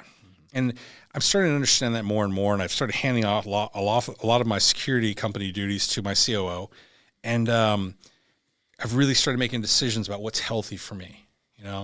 And because I know that I have an ability to destroy relationships because I can be very hard. And so I have to look at that and go, destroying one destroys many. And I'm really big on what the consequences of your actions are. And I know what my actions have been and what the consequences have been. So like every day I'm really thinking about that. Like really think about who I want in my circle, right? Who I want, what I want to do in business if I'm going to do it, what I want, where I want to go, and the things that I want to do. I really spend a ton of time on that now. Whereas I think before, for years, I just kind of gaffed it off and just went with the flow. I don't go with the flow anymore, right? And it's funny, as I sent Eli Crane a post this morning, right? And I'm not a political guy, so I won't get into politics. So please, anybody wants to get into politics, I'm not getting into that. But Eli took a lot of flack for standing up. I don't really care what decision Eli made. I don't even know what it was about. I have no idea. I was proud that somebody in Congress and at a congressional and Senate level stood by their way of saying, I'm not voting until I feel it. Bro, I'm cool. And that's kind of where I'm at right now. I don't care what everybody else is doing. I could care less. I concern what's happening in my bedroom, what's happening in my house, what's happening in my neighborhood and my community. Outside of that, I can't control it. Amen. I can affect those things. And first and foremost, I can affect my queen and I can affect my children. And if that's good, everything else is kind of, right? And it took me sending a stupid email in a moment of emotion to come back and going, you're about to fuck this all up. And I ate pie. I made a mistake. Yeah. I was emotional. I was upset. I said my piece. I seek forgiveness. And it wasn't a bad email, actually. It was just me being factual. But, yeah. It was dumb. So I want to make sure people understand that I'm very prone to mistakes, and I consider myself for the first time in my life mature man. Like I don't think I was ever been mature, and I can very much look in the mirror and go, "You really fucked that up." Yeah, I think that's the difference between like now than like previous to you getting sober. So, like now, you're gonna grow, right? That's part of growing, is we make mistakes and we learn. But the other side, you were, how'd you put it, in chaos. There was no like growing from those mistakes, even if you wanted to, or even if you felt sorry or whatever. Nothing ever changed, and it's like, no, I'm changing. Like I'm growing. When I make mistakes, I own up to it. I see it. You're self-aware, and that's the way I describe it. I mean, thank you first off, dude, brother. Thank you for sharing all that. I mean, you're a fantastic storyteller, fantastic speaker. And I'll second. Thank you for being vulnerable. And I'm sitting here. I didn't say anything the whole time as you talked, because I'm like, I literally relate to every single thing that you said. And I went and did the Mexico trip myself. And the best way I explain it is, in the teams, we're very situational aware. We're situational aware about everything because we have to be, right? And no matter what environment we go into, we're looking around, checking everything out. But the least thing we are is self-aware. And what that medicine does, at least for me and hearing your story, it makes you self-aware. You heal inside. You find out what is really causing all the chaos, all the drama, where these demons are coming from. You release it and you become self-aware, and you're like, this is how I'm supposed to feel. And going forward, and I tell everybody this, and I talk to guys that go do the medicine before they do it. And the big thing I tell them is like, listen, you are going to come out of this a changed person, but just know that this is not the end-all be-all magical drug. You are going to go back into reality. You're not a perfect person. You're still going to continue to make mistakes, but what you will have is a self-awareness that you did not have before. You will know, like, okay, just like you talked about the email, I shouldn't, that was a mistake. Okay, that's not a big deal. At least you know it was a mistake. Where before, and I've done similar things where you'd be like, well, I sent that, so what? Yeah. It's like, well, no, now like, okay, I could have done that better.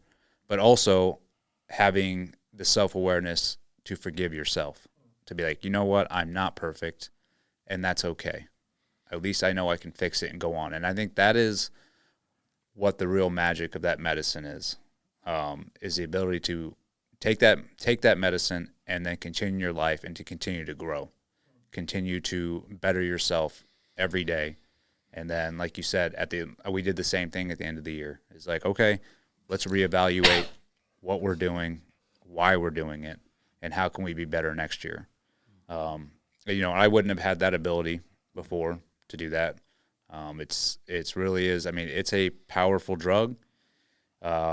It's definitely can be used for good. And I'm beyond thankful that you started that center and you got team guys involved, and that's, I said at the beginning of the podcast, this is our first time meeting face to face. But I've heard your name over and over, through so many guys, and mainly because of what you started, because you started helping guys out. And that to me is bigger than anything we've ever done in the SEAL teams, and like you said, it's shooters taking care of shooters, door kickers taking care of door kickers, because we know, sadly, the command, NSW, and then the military as a whole really isn't going to step up the way they should to help these individuals when they get out. So it is on us, and I just want to say, like, thank you for what you've been doing since you've been out.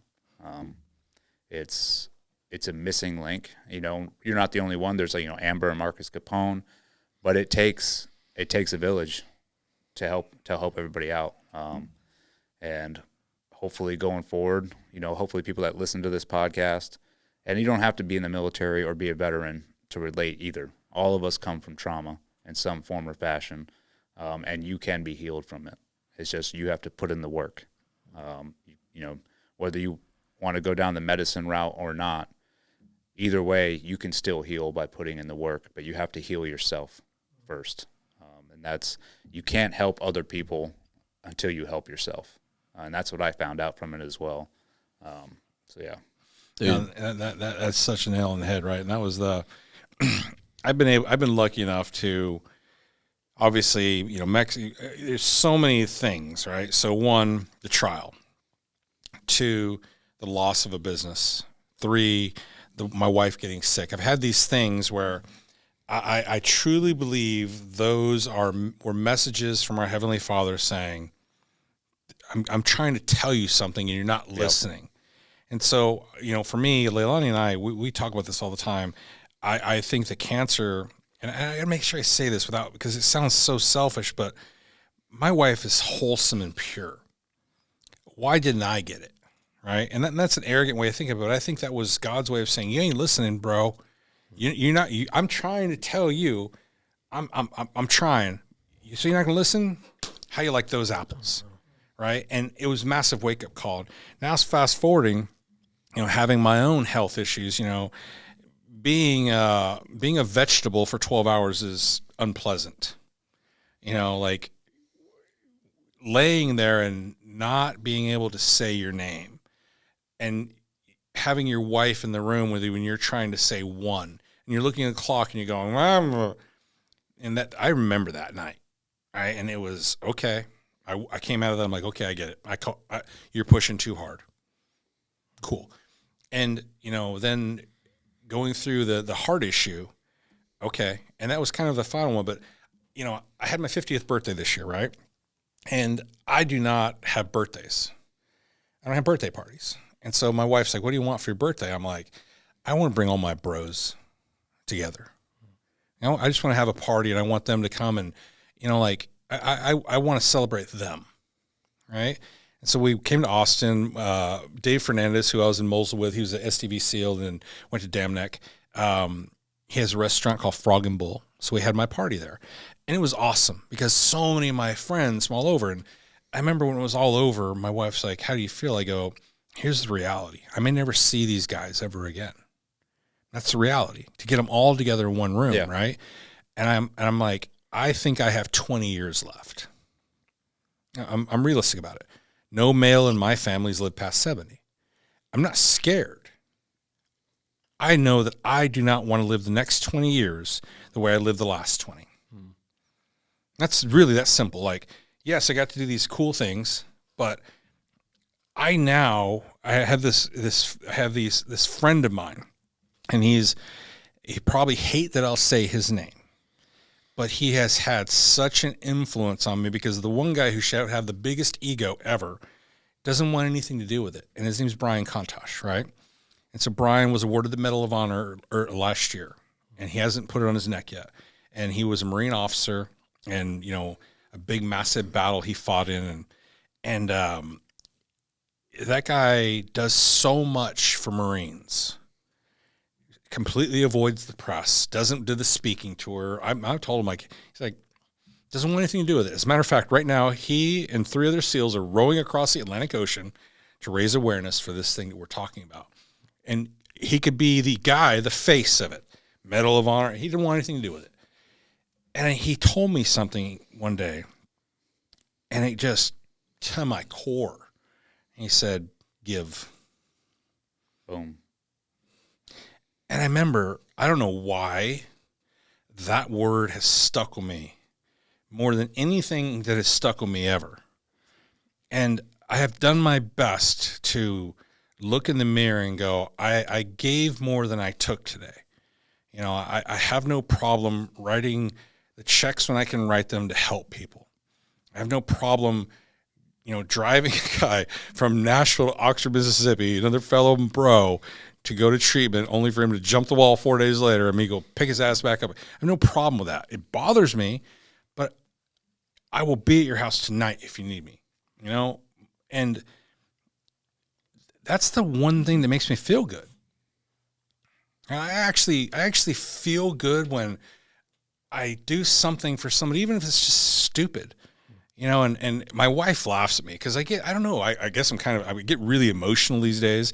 Maybe it's because I'm a testosterone, estrogen, I don't know, right? But like, I see a homeless person. I don't look at them and go, "You bum." I look at them and I'm like, how do I help this guy today? You have compassion. Yeah, like go buy him a meal, buy him give him my. I don't care. I don't care, right? And I think that a lot of people, as I wind this thing down, think that that's what an addict is, a bum on the street. And what they don't understand is an addict is a highly successful professional businessman who was able to mask it so well until the very end that people are like, I didn't even know you had a problem.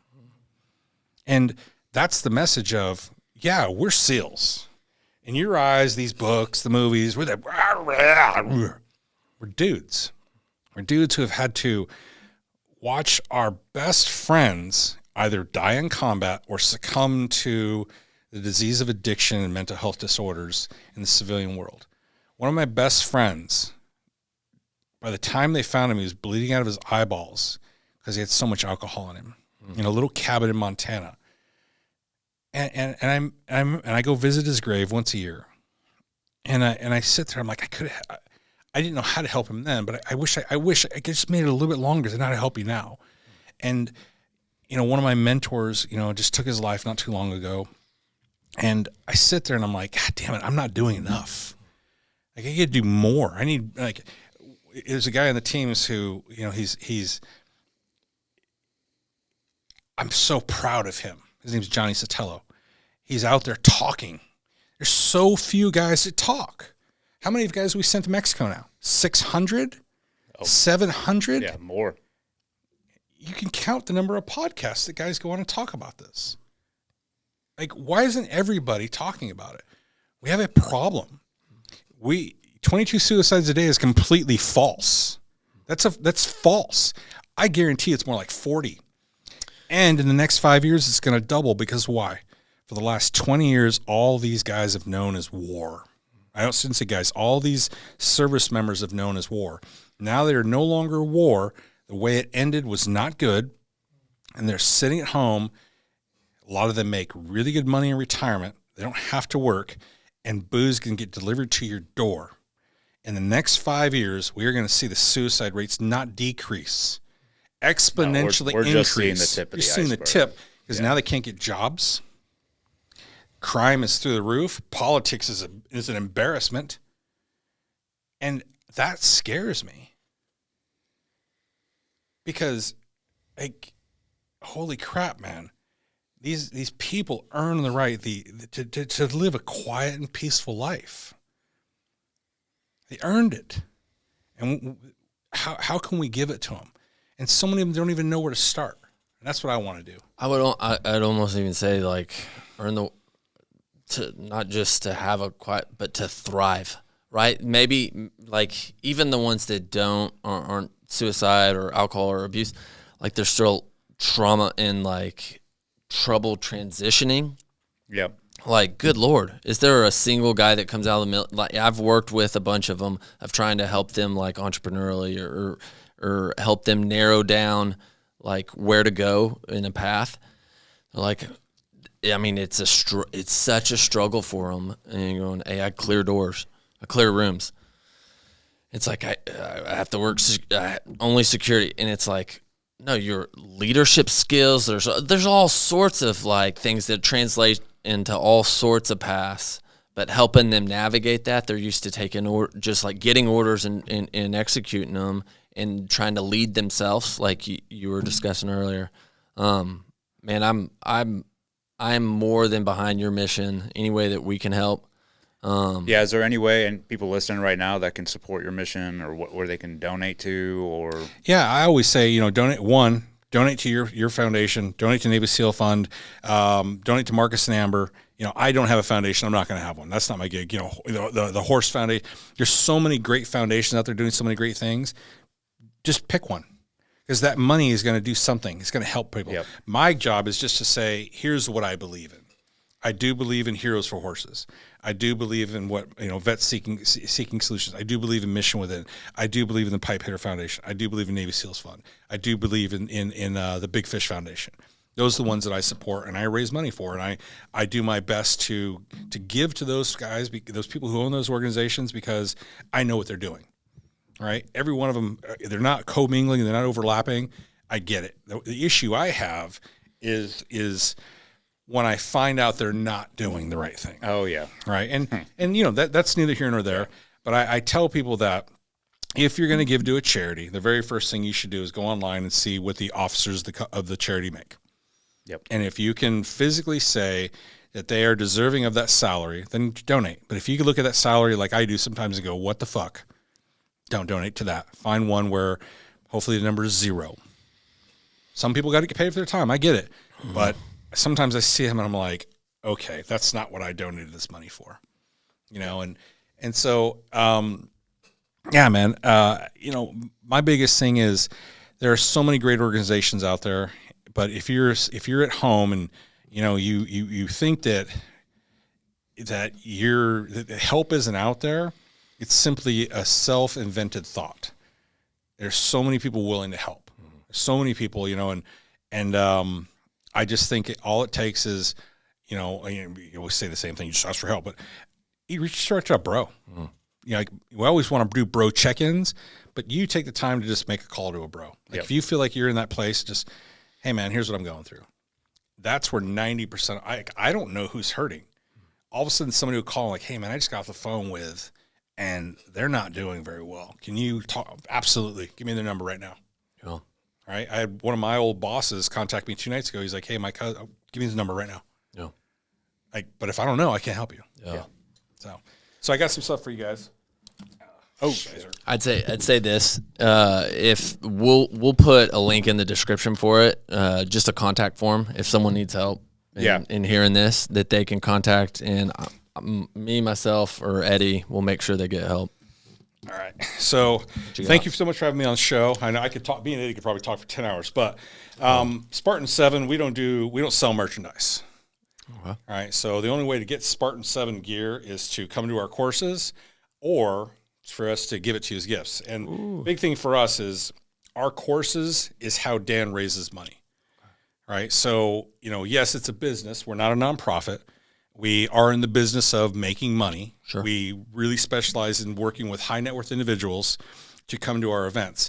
But what we do in those events are, and this is for the guys who are thinking about going to recovery and you go, what do I do?